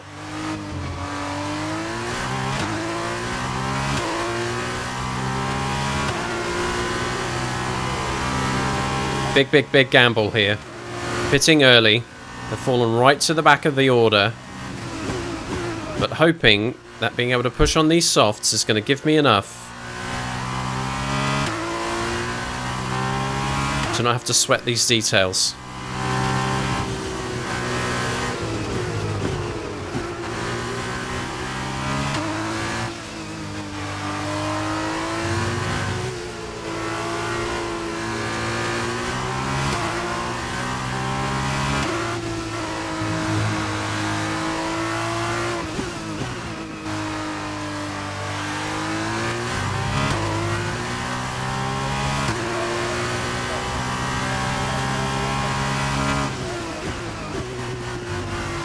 Let's go for another fastest lap if we can. Oh, hello. Let's not do that, though. Let's pick it up from right here. Nice and safe.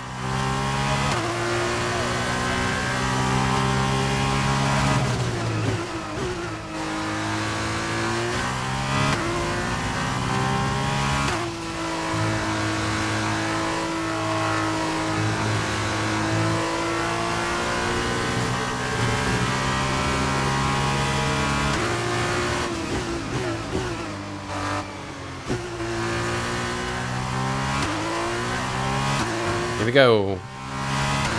Ooh, okay, Daruvula has retired.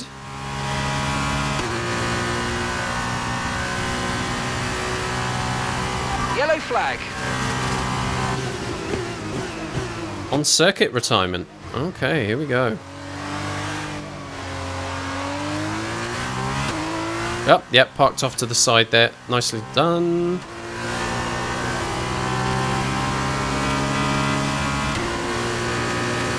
That was actually my biggest on-track competition, right? He was leading this race, and now he is out. So it's me and my teammate, who should, once this all shakes out, be the front two.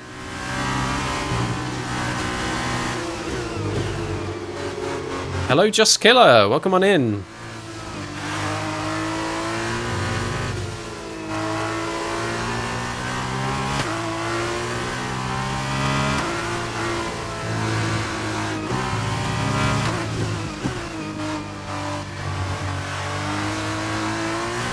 Best turn there. Another fastest lap. That's a new fastest lap of the race. Can probably get another one of those in. Now that I don't have to lift off in sector 2. Don't want to do that though.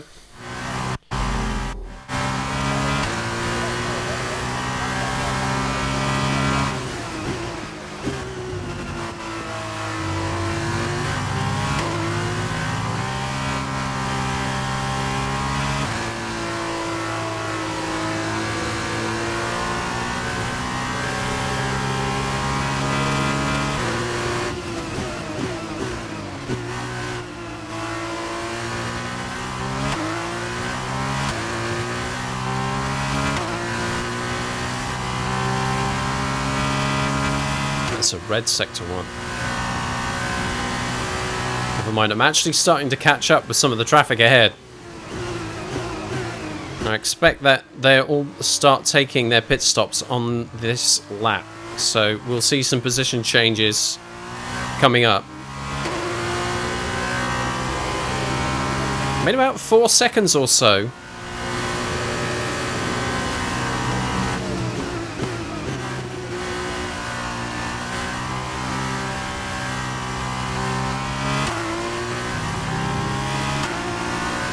Then I need to start thinking about tyre management a little bit.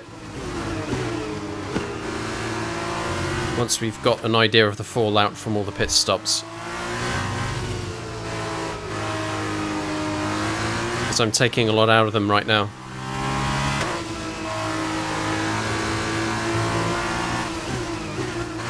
Here we go, the pits are happening. They're all in the pits.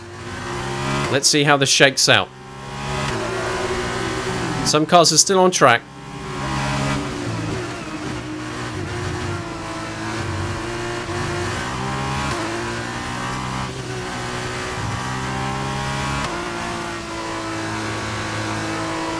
So net 11th. We've still got cars to pit.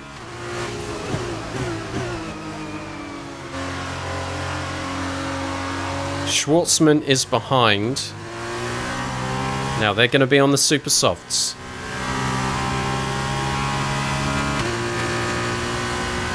So there'll be a threat for maybe 4 or 5 laps, and then we don't have to worry about them.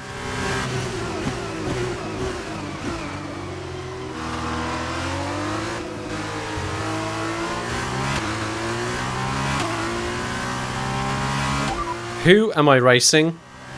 The drivers we're fighting here are Samaya and Schwartzman.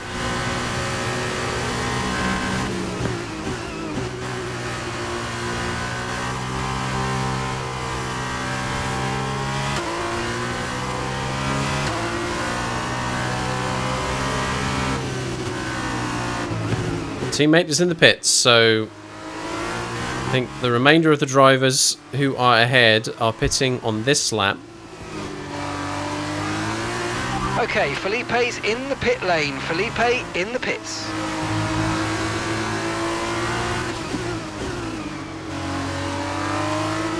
Where does this shake out? Does the lead come back to us? And by how much?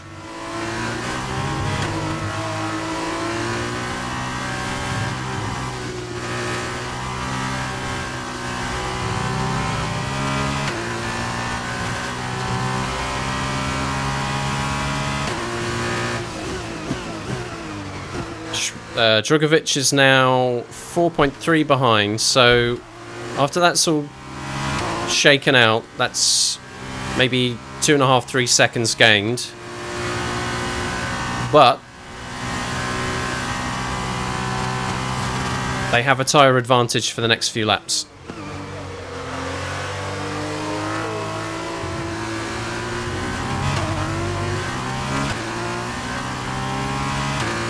Drugovic and Schwartzman are battling it out.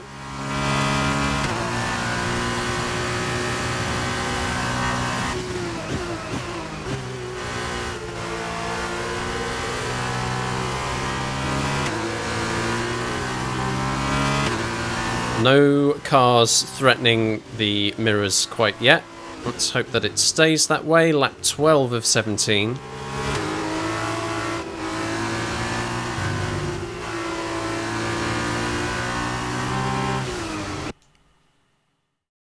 There's that grip. There's that grip we're talking about, right? Let's pull from here.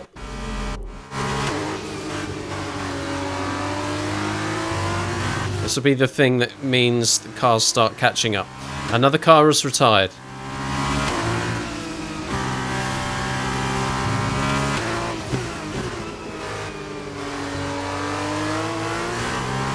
Drugovic now 3.5 behind. This is squeaky bum time. Jack Aitken now with the fastest lap. Those super soft drivers making good. They've got lighter fuel loads, therefore lighter cars and can go faster. And I am now having to be very, very careful indeed on these soft tyres.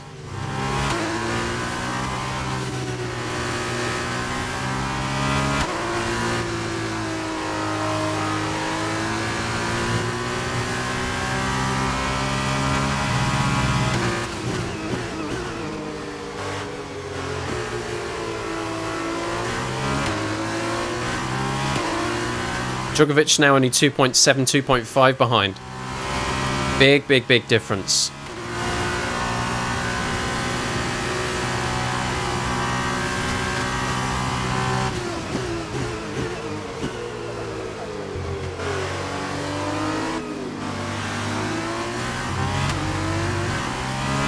Two 2.1. So in the blink of an eye, we are losing seconds.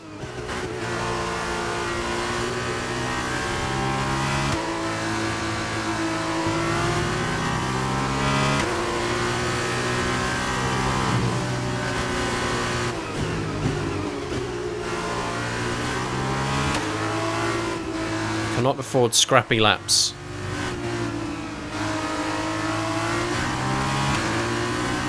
.7 now.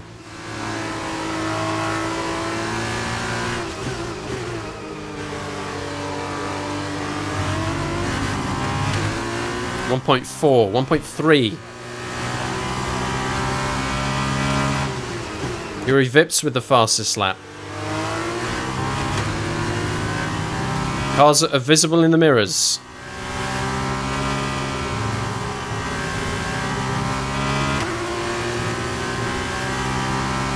Djokovic within the DRS now.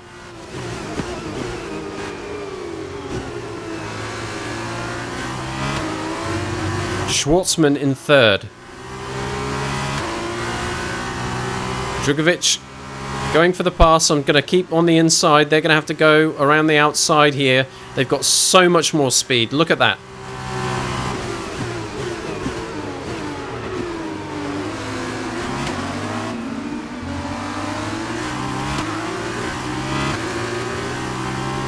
It's going to be a tough few laps coming up.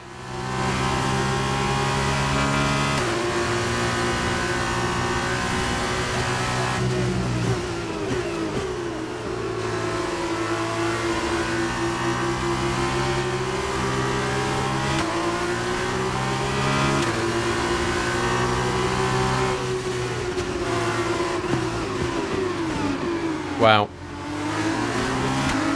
Got a bit greedy there. Djokovic lucky not to lose second place after that manoeuvre.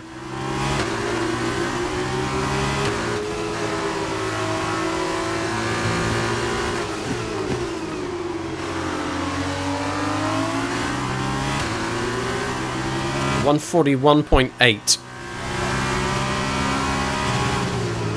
It's going to give you an idea of pace I'm currently running on. Well, there's another fence.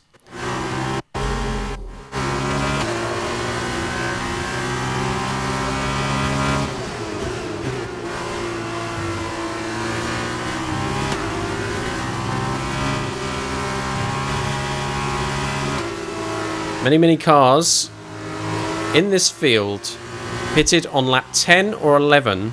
Their super soft tyres will start giving them some trouble.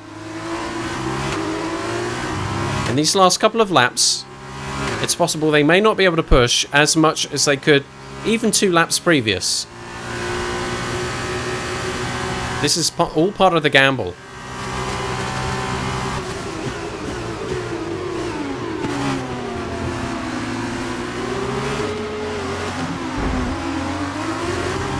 Bit of bumping with a teammate there. It's getting vicious. We're coming towards the end of lap 15 of 17. 2 more laps after this.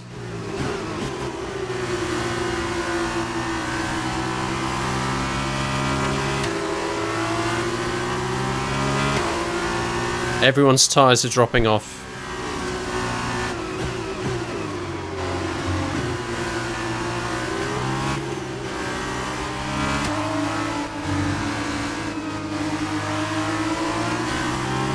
Gosh, that's painful.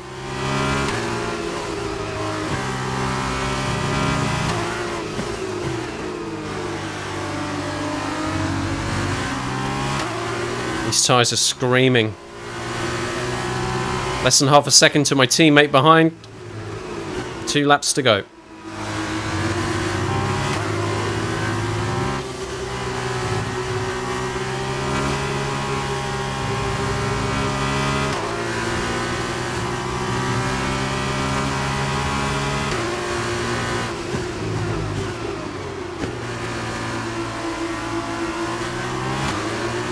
Djokovic very close now.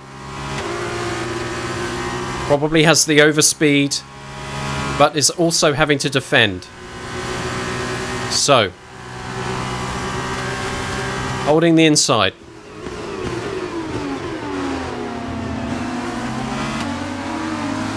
I think he might have this. No, not quite. Good.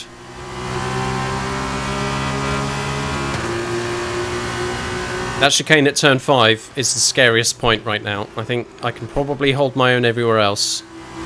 Unless someone gets really cheeky and slams on the inside when I'm least expecting it, in a matter of speaking.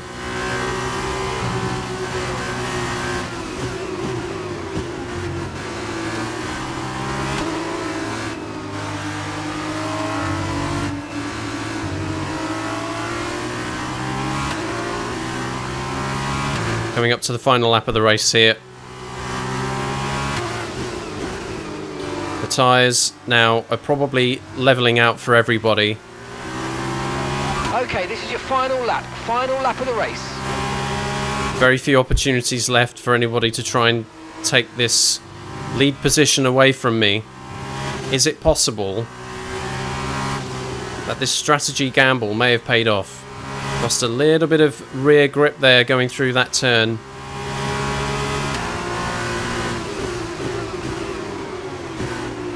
I need a good drive out of this. There we go. Hoping Djokovic is more worried about Schwartzman. Looks like it. He's defending. He's not picking up the slipstream on me. Yeah, he's defending against Schwartzman. I can take the racing line here.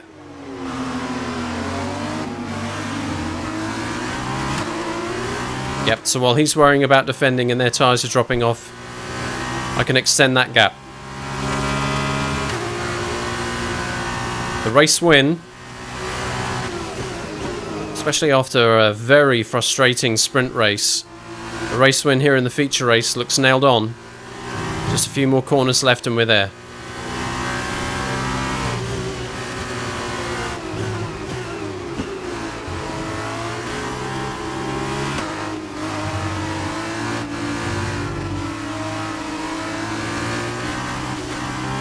Here we go.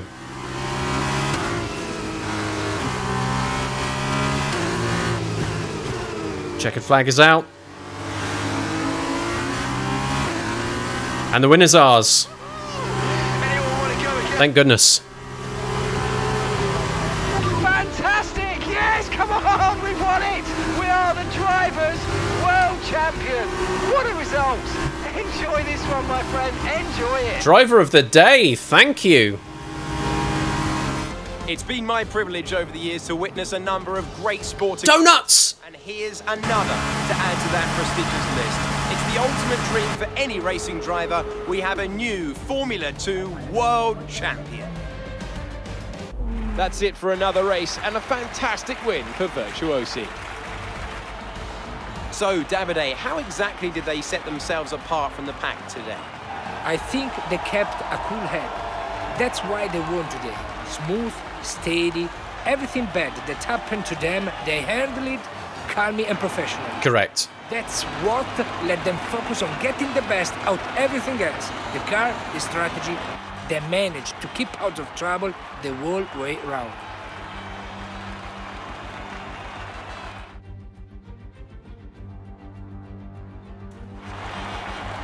Yes, mate.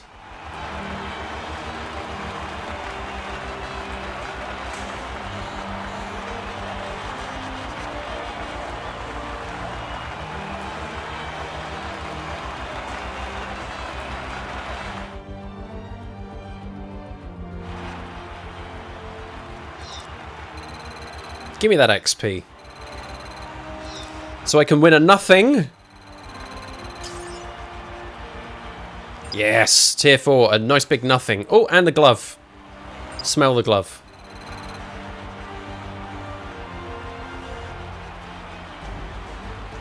Now then, Davide Valsecchi, who would you say was your driver of the day? Well, I'm going to have to give it to the Uni Virtuosi driver. They did a great job at getting the most out of tires without losing pace. That's a good skill to have. With that result, Virtuosi secured Wasn't the it? team's championship title. They have been truly outstanding since the very first round of this thrilling championship. Meanwhile, a strong weekend from ART this time out, and they improved their position in the championship.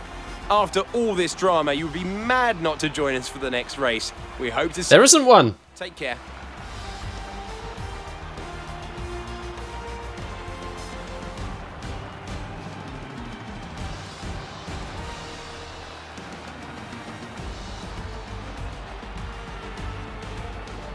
That was not easy. That was a surprising... Well, not that surprising. That was a tough racing weekend. The sprint race was, frankly, a hot mess. But the feature race was a strategy that just paid off. Basically doing the opposite to what the rest of the cars, what the rest of the drivers out there were doing. Gave me that opportunity to clear some space for the opening laps and then have a good fast run in clear air after the first pit stop. Give myself the best opportunity to hold first place.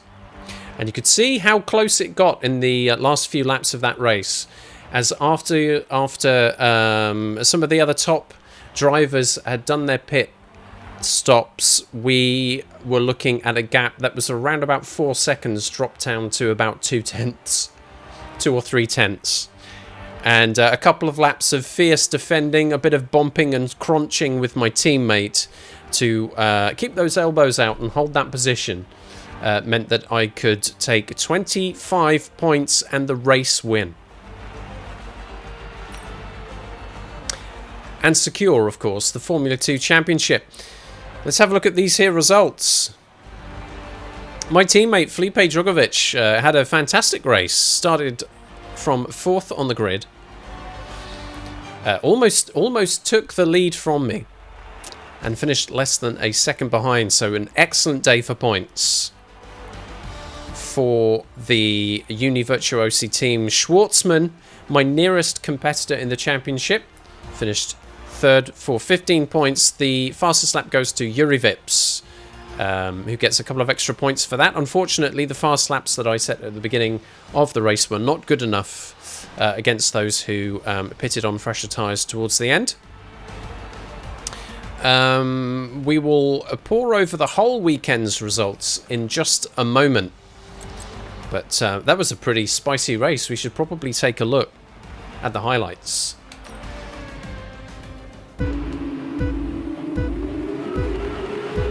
So, from the lead, and Daruvula there in second. Who was that in the background, by the way? What was going on with that car back there? Who? Hello, buggy game. Do continue to bug out, please. So, very wide there at turn 1. Had I not done that, maybe I would have had a slightly better shot at getting a bigger lead in front. But never mind. Here we are on lap 3, still leading the race. That's it. Let's take those bollards out. Who needs those?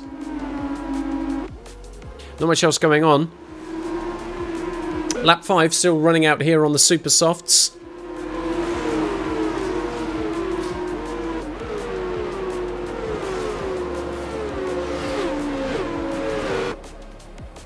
I think that was a little trip round turn 4. Running wide on lap 5.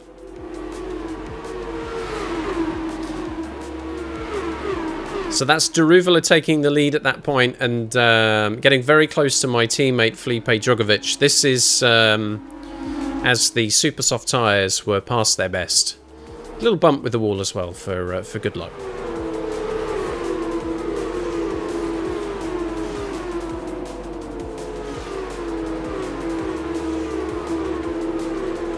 Already a bit of a gap starting to develop with Daruvla ahead. It didn't take long.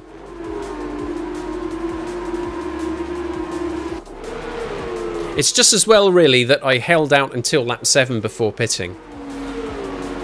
If I'd pitted earlier, as I was pontificating, my soft tyres would have been even worse towards the end of the race. Speaking of which, here I am on the softs against the super soft of my teammate, Felipe Drugovich. I take the inside line and I hold that baby tight, let me tell you. I think as we make it through on the exit of this chicane, there is some bumping. Things got pretty spicy and spiteful. Again, Drugovich had the DRS. This was where it got nasty. Yeah, elbows out, holding on. That basically secured first place, because after that, on the final lap, the cars behind had no answer. That is the checkered flag, and that is the win.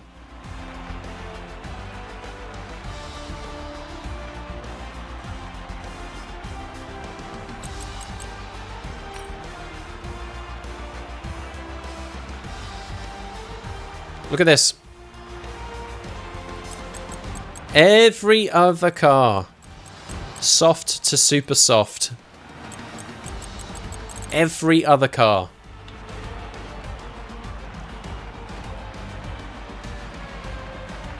I took a gamble. Who's to say what would have happened had I not taken the gamble and done the same thing? I feel like this may have helped me ever so slightly. 2 mechanical failures. I kept it clean this time. Didn't get told off or anything. Let's have a look at those weekend results.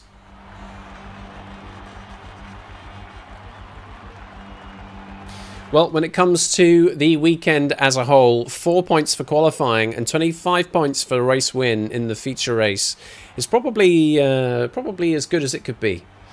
No fastest lap points, unfortunately. That goes to Yuri Vips. And the race win went to Yuri as well. I mean, you know, in all fairness, a good weekend for them. 25 points. Robert Schwartzman, my nearest competition in the championship, scored 21. Drugovich had a good weekend as well, scored 18, thanks to coming second in the feature race. That's kind of your lot there.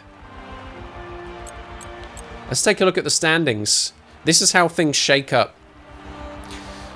Your world champion in Formula 2. They're not really a world champion, but let's just add the inflation to it. You know, this is a very important moment for me. Skip, 165 points, the top of the drivers' standings. 47 points in the end to Schwartzman. So really securing that position at the top. Vips up to third, Drugovich up to fifth. Could have even gone as high as fourth.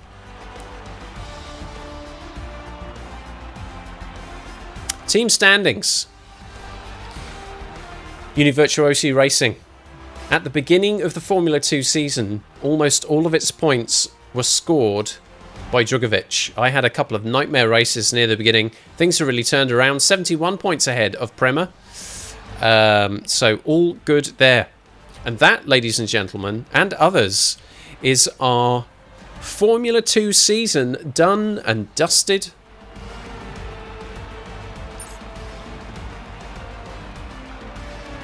With Formula 2 done,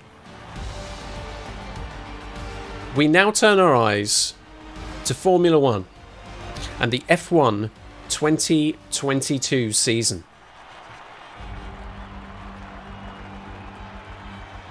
Where will a Formula 2 champion Skip end up in F1?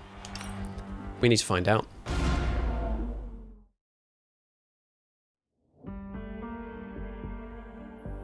That is a lot of points. I'm very happy with the points. Spiffy bonus, asks Shuri. That's right.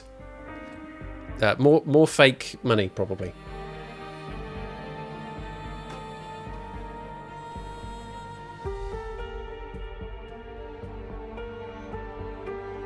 Here we go.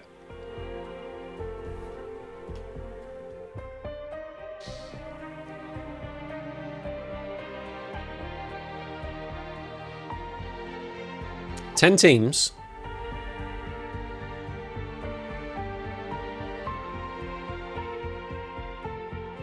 All open to contract negotiations, it would seem. They'll all have their own expectations. We'll look over them very carefully. We can also see the performance comparison. It gives us an idea of how we might be able to perform. Ferrari, despite their genuine performance, not at all helped by the strategy, of course. Here, at the top of the comparison list, then Red Bull Racing, Mercedes third, Alfa Romeo, curiously enough, fourth. That doesn't really shake out too much in reality. McLaren then, followed by Alpine, AlphaTauri, Haas, with Aston Martin and Williams bringing up the rear. Now, the further down that comparison you go, the less pressure would be placed on you as a driver, right? Let's see the stories for all of these teams. For Ferrari, the team expectations is a return to winning ways. This team are one of the all-time greats, and they expect to make consistent progress to the front of the field. They want drivers who can deliver from the first race. No pressure. Red Bull, looking for Skip to fight for the championship. This team will not settle for anything less than race and championship victories, and they will expect their drivers to perform at the highest level. Mercedes, leading the field with the pace this team has demonstrated in recent years, drivers will be expected to win races and championships from the very start.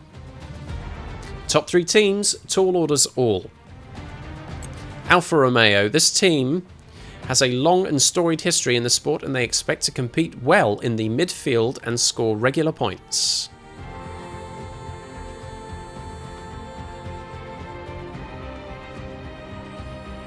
Alfa Romeo running the Ferrari engine, a decent aero package, but often on race day, not too great. McLaren, the expectations here are to push for podiums. This team is on the cusp of breaking out of the midfield. They're looking for drivers who can continue that push and challenge the biggest teams in the sport for podium positions. When I played Formula 1 2020, I joined McLaren.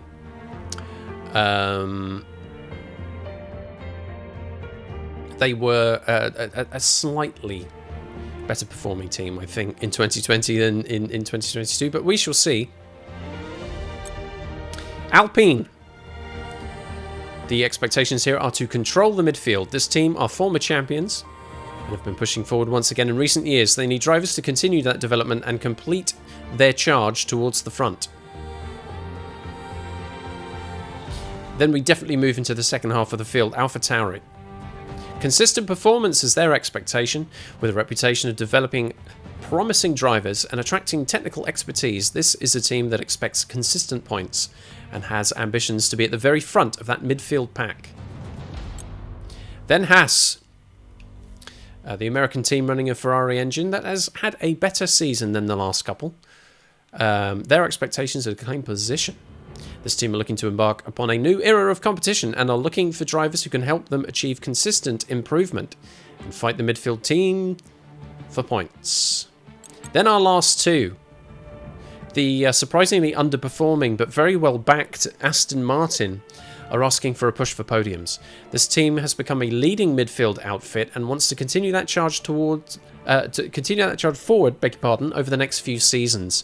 They have very high ambitions, but as you can see on the vehicle performance comparison, that is not the reality for this season. And finally, Williams are looking for consistent development.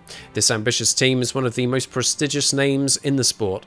They're looking to make strong development gains with an eye to breaking back into the midfield pack in future seasons. Future seasons, but not the one we're about to embark in. Or as Churi has described, more in it for the fun than the wins. Expect rowdy parties and fun, well-meaning but average tech crews. Cutting them to the quick there, sir.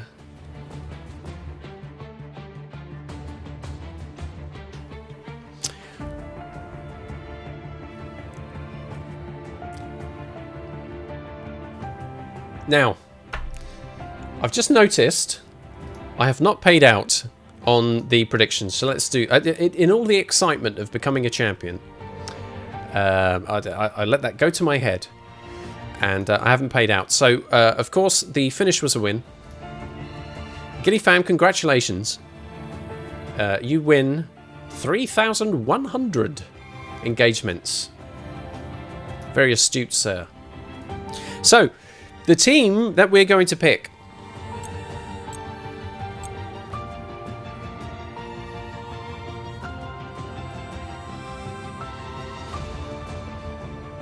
I expect a learning curve at the beginning of this F1 season. It could be very, very tough at the top in any of those top 3 teams. Ferrari, Red Bull, and Mercedes. Now, if I were to be very,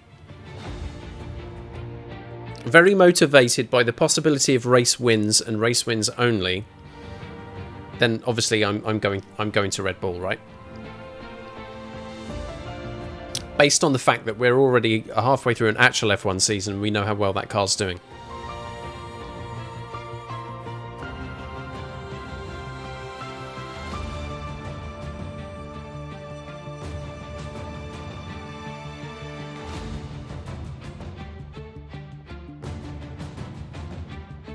Here's what I think it comes down to.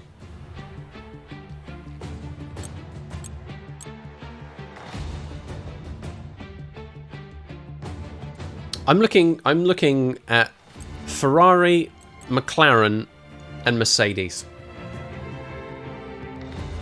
That's where I'm looking.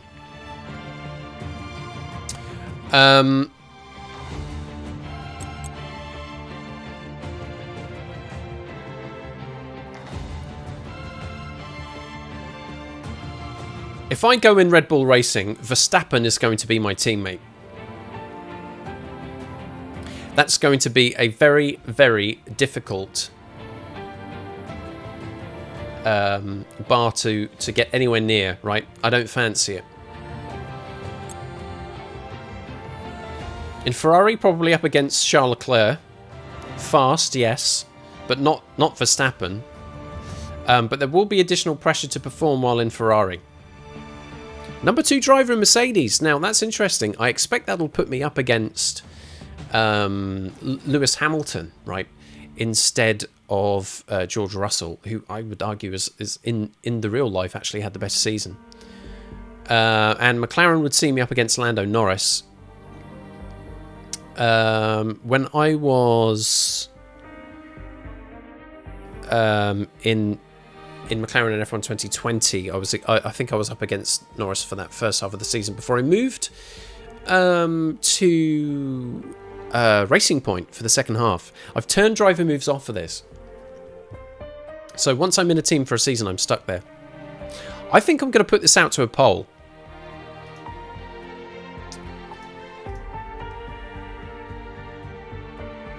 I've given you my thoughts.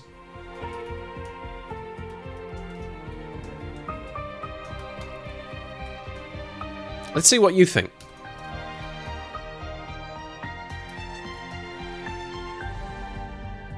Two minutes. Genuine votes only. No potential of buying more with engagements. It's not that kind of poll.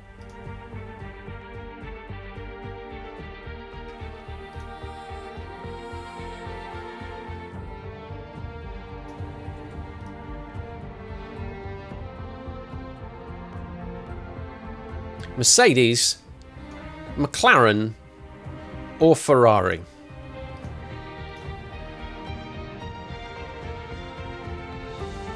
I don't think I don't think Red Bull's right. Max Verstappen is too high a bar to meet. So we're looking at either the most performant car on this chart, the third or fifth. 2 votes so far. A little over a minute left to go. So any of you who are invested still have time. At the moment, it's 1 for Ferrari and 1 for Mercedes. Maybe If that's the way it ends up, I'm going to have to toss a coin. Yikes. Unless, of course, there is a solid decision made. We've got our 3. You will be helping influence that final choice.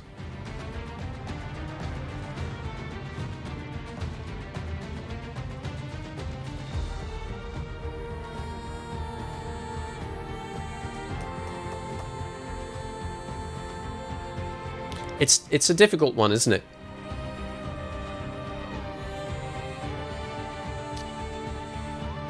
Time's almost up. And it looks like we have a winner.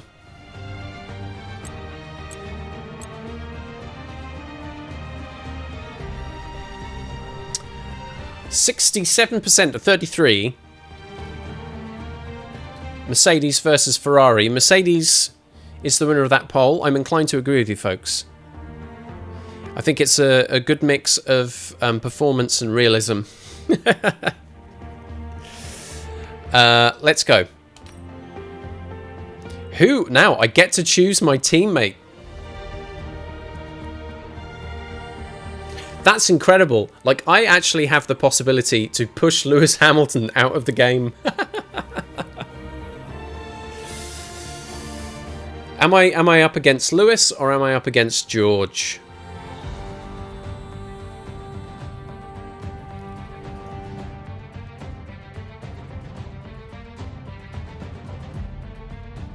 I mean, really, it has to be Lewis, right?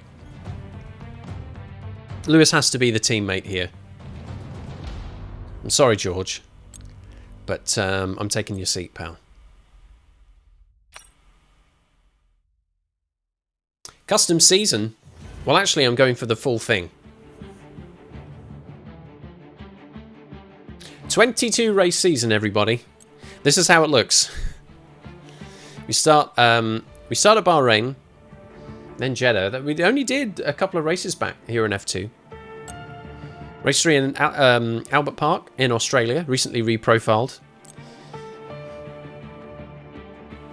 All fun and games at Imola. Then a new circuit for this season, Miami.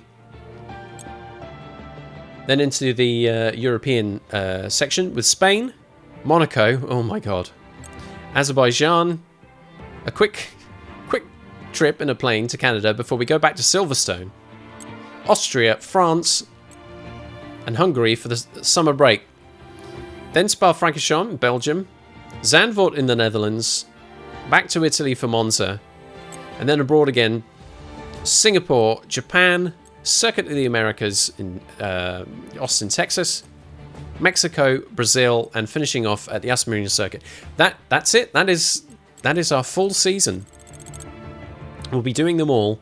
Great. That's everything we need. You can go back and edit anything we've done so far, and we'll come back here at the start of each season. But if you're ready to go, hit advance to head to the Team HQ. We can start our push to the top of Formula 1. Well, I have to admit, it's a bit weird being in this team. I get to change my flipping helmet. I never wanted this one in the first place.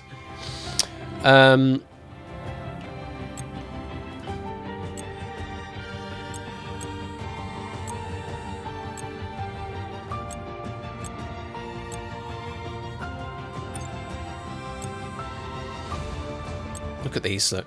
Hey, what is that? It's a fish! Incredible scenes.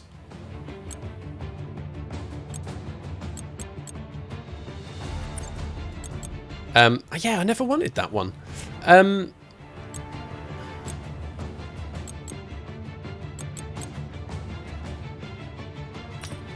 This is it. This is it, baby.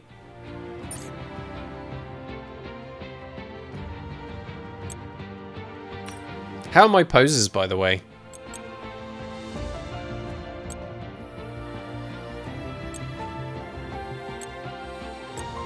Do I want to change up my pose now I'm an F1 driver?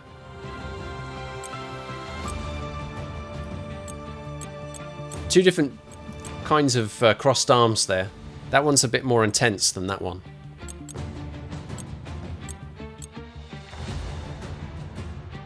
I don't know. I still like. That's the thinking smart guy. That smart ass. Oh no, there we go. No, we'll stick with that. We'll stick with that one. That's great. Podium emotes.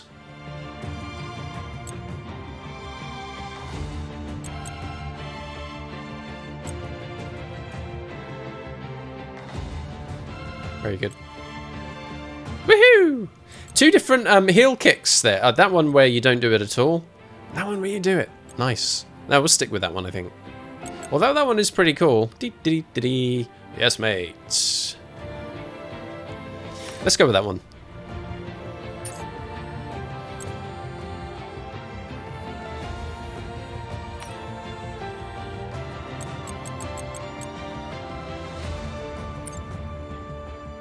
This is racing victory. Let's listen to them. Victory!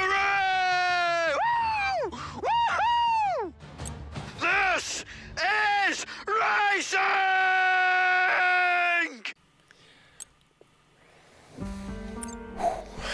That's particularly vicious. Nice! It's very nice! Nope. Come on! Now we can fight! Fight! We did it! We did it! Anyone want to go again? Now I'm still sticking with that one. There we go, that's your lot.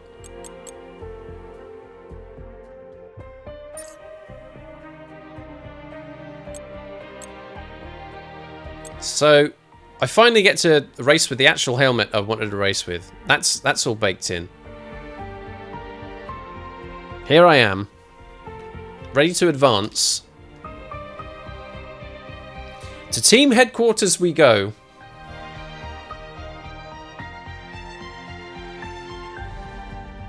It is very important to decide how jolly I'm going to be. Let's learn a few things. First of all, Acclaim. No, not the bankrupt game publishing house, but this. As you compete at race weekends, you will earn Acclaim. As your Acclaim increases, so does your worth as a driver. The higher your Acclaim, the more teams will be interested in you. Being a highly acclaimed driver also allows teams to bring in more money, allowing better facilities. Resource management. That's what we've been waiting for. Yes, mate. Resource points are used to help the team upgrade the car. Resource points are earned during free practice sessions, where you can perform practice programs. Taking part in these will earn you resource points. See, they didn't really mean anything in F2, but they mean a lot here in F1. Resource points can be spent on your car, and these upgrades can be selected at any time in R and D. And perks of the job. Your perk fund allows you to purchase upgrades for your driver perks. These perks will stay with you and increase your overall value.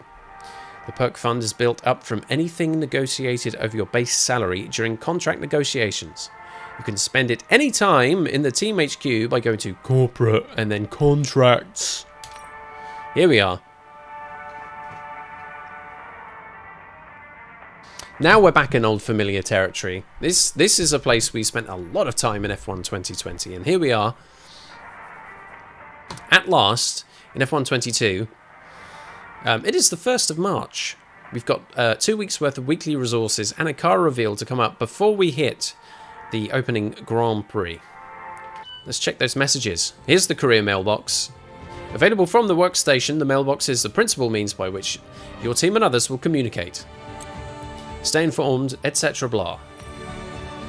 So, Toto Wolff welcomes me to the team. Between yourself and Lewis, I'm sure we can have a fantastic season. My door is always open if you need anything. And Francesco is in with the facility upgrades. And did you know the better our facilities are, the better our chances are for developing a faster car? The team planned throughout the year to invest in different areas of our facilities, and I thought I'd let you know what that will mean for us in terms of R&D, right? So we've got 4 different things here. Fabrication. The higher department's fabricate, you're missing an apostrophe there, by the way. The higher a department's fabrication, the more upgrades you can develop simultaneously. Build time, more investment here means a quicker turnaround for our developments.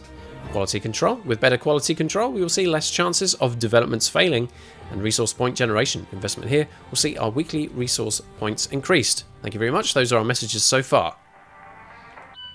Here are the facilities. So currently we have 1,500 resource points sitting there waiting to spend.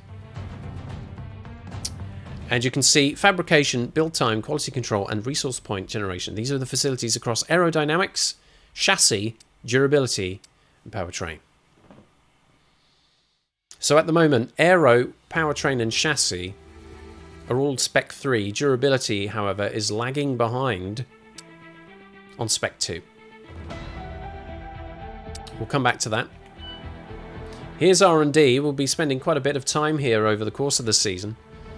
It's important for all Formula 1 teams to continue to develop their cars throughout the season. Each race weekend offers free practice sessions. During these, you can perform practice programs, which will earn you resource points that can be spent on upgrades for your car. Completing specific objectives in these programs will earn you development boosts, reducing the cost of some of those upgrades. I like that. Progression, you can pursue upgrades in each of the 4 R&D departments. Completing upgrades will reveal more avenues of development for you to consider, making more complicated and more expensive upgrades available to research. From time to time, you'll also receive upgrades from your engine supplier. Lovely. The facilities, once they get upgraded, you'll be able to develop multiple upgrades at once, speed up the delivery of upgrades and have fewer failures. Morale is also something important to consider. Consider carefully how to manage the morale of your R&D departments, keeping in mind the effects of what you say and do. Good or bad morale can have an effect on both the time it takes to develop upgrades and the likelihood of failure. That actually did matter. Some of the answers that were given in interviews to the lovely Claire back in F1 2020 did affect the morale of the various departments, so it is important to keep that in mind. So at the moment, the vehicle comparison there is on the right-hand side. And we can see current performance, potential performance, and competition potential all marked out. Aerodynamics and durability are looking better on that development potential than the others. Morale is good across the board so far. R&D in progress, nothing quite yet. And our progress history shows how the pre-season to Race 1 development has gone so far. In vehicle, important things to cover here.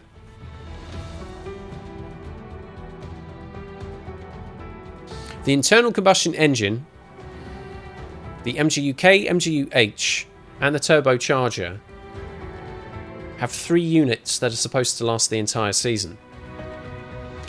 The energy store has 2. The control electronics has 2, and the gearbox has 4. The idea is to kind of manage the use throughout the season of all of these elements as much as possible, being aware when they are close to failure or when they are past their best. To the point where some of the older stuff will be reserved for practice in the end. There will come a point, I think, where we will have to take an additional unit. Those units will incur penalties, usually a grid place penalty of at least 10 positions. So that is something that will have to be managed, especially in the second half of the season. At the beginning of every race weekend, we'll also get told about our tyre allocation. This is what we will expect to see at our first race weekend. With race tyres being hards and mediums. Let's take a look at corporate. This is how things stand up currently.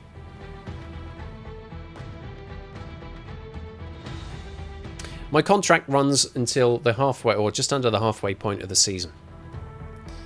I am currently level 8. Lewis Hamilton is level 17. He's very good. That's not a surprise, is it?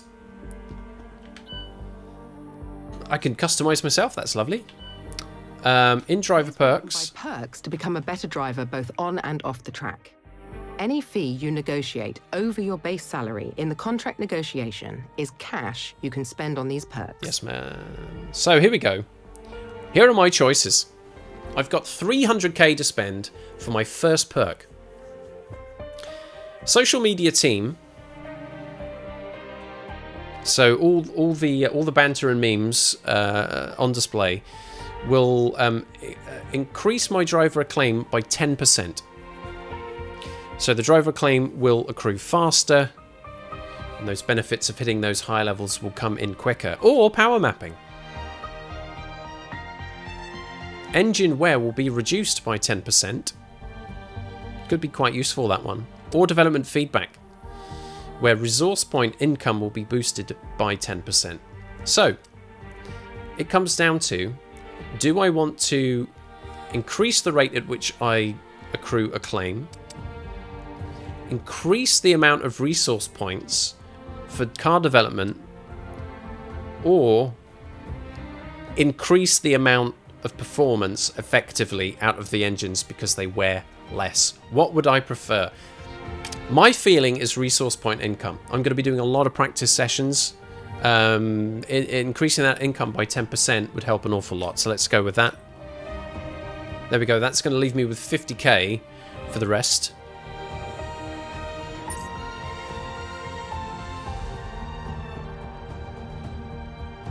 And that has actually increased my market value from 2 to 2.02 million dollars. Very nice.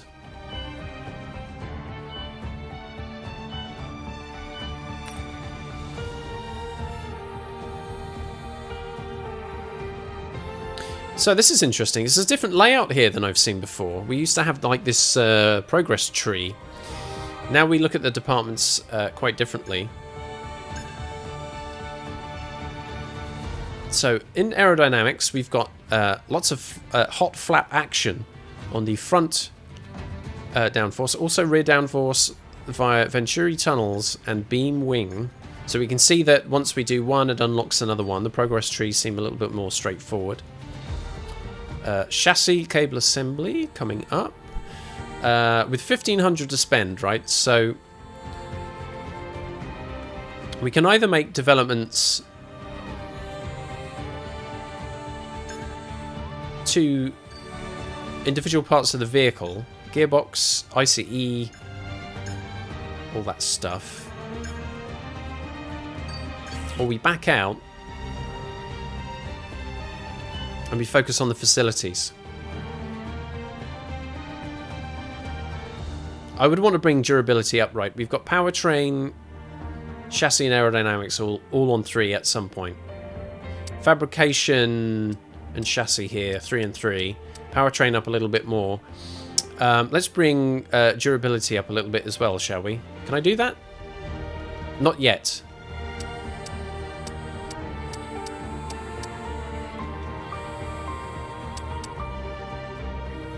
Might have to wait for weeks to increase for me to do that. I'm just wondering where I can spend my development points, whether I can actually do that yet. Chassis could do with a little bit of work though. Can I spend? I'd love to spend. So we got weight reduction.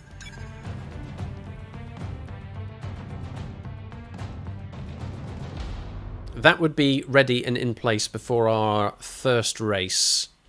New energy store cells have the same storage capacity, but are lighter. 20% chance of failure if we go by standard. There's no need to rush. Right, that gets developed. Good stuff. 1,000 development points left to spend. Where else should we do it? Aerodynamics.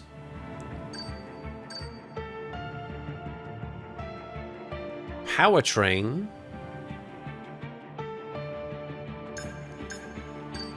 Where can we make... Maybe the powertrain. Slightly more potential to improve there. This will cost 500. A redesigned cylinder head, less prone to pre-ignition of fuel, means the engine can produce more controlled combustion and higher power output. Yeah, let's whack that in as well, shall we? We can see as also how by doing that, that puts us a lot closer to the Ferrari engine. So we're a step behind there. So if we drop that in and those two developments are successful, things look pretty good for our first race. Unfortunately, there is no upgrade to heckin' stylish white wall tyres. Sorry about that. 2 items in development, 500 points left. I could invest in aero or durability. What would I prefer?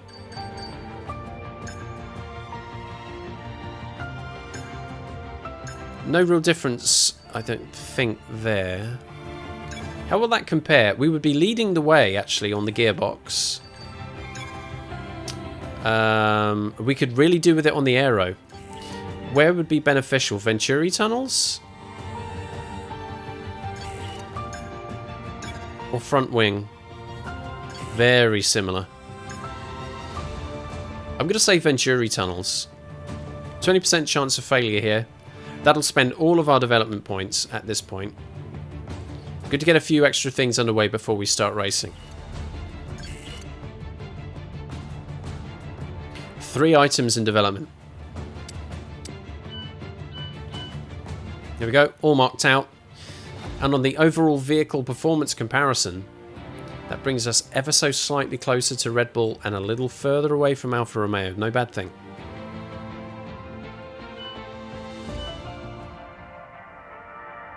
And that is about all we can do.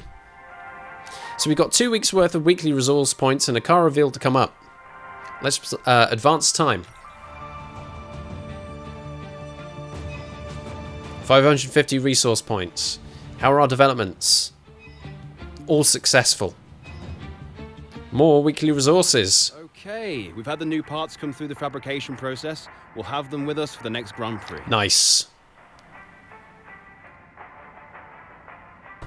So an extra 1,100 development points there, all ready to spend, which is great.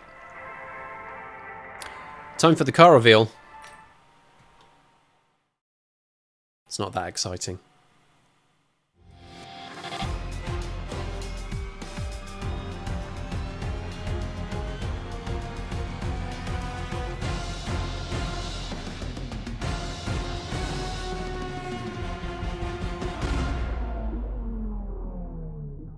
That's my car. Driver 58.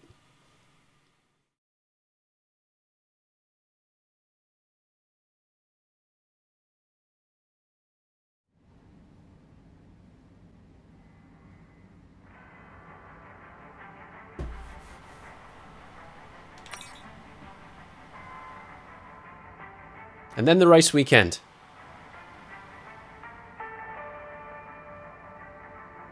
Season 1, the only season I'll be doing in F1 22, by the way. Come on now, let's not get carried away. Round 1 at Bahrain. We'll get underway in 2 weeks' time. That's right, 2 weeks' time. Let me get rid of this engineering communication device. Ugh, I don't need that. Formula 122 will be back in 2 weeks' time. As promised, there will be a little gap next week. There will be the return for one night only of Escape Simulator. This was, for technical reasons, I believe, if I remember rightly, a stream which I couldn't deliver a little while back. And it is a co-stream with my long-time Twitch pal, Churi. We're going to have a little bit of co-streaming, a little bit of co-playing. We picked out a few rooms. We're going to try and solve some puzzles. In a hopefully successful display of teamwork. We'll see exactly how that works out. But that will be coming up next Sunday at 6 PM UK time, as long as that's okay with Churi. I had checked. It was fine, but you never know. Kind of making it official now, so... So that's what will happen next week. So that means F1 22 will return on the 11th of September. Sunday, the 11th of September. Never forget. from 6 p.m. UK time, and the F1 22 season will be underway.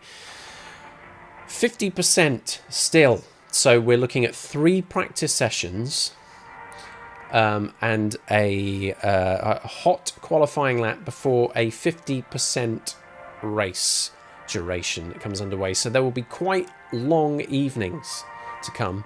Should be a lot of fun though, and those cars are fast. Let me tell you, I've done a little bit of time trialing stuff in F1 cars in the game recently just to get a feel for them, and they are so much faster than the F2 cars. It's kind of scary. So it could be a little bit of a rocky first race in the Mercedes, for crying out loud. I still feel like a pretender, like I don't belong on this team, but we're gonna stick with it. We're gonna make it work. So that's your lot there, folks. F1 22 will return in 2 weeks' time, Sunday the 11th of September, from 6 p.m. UK time. F1, baby, it's getting underway. Do join me for that.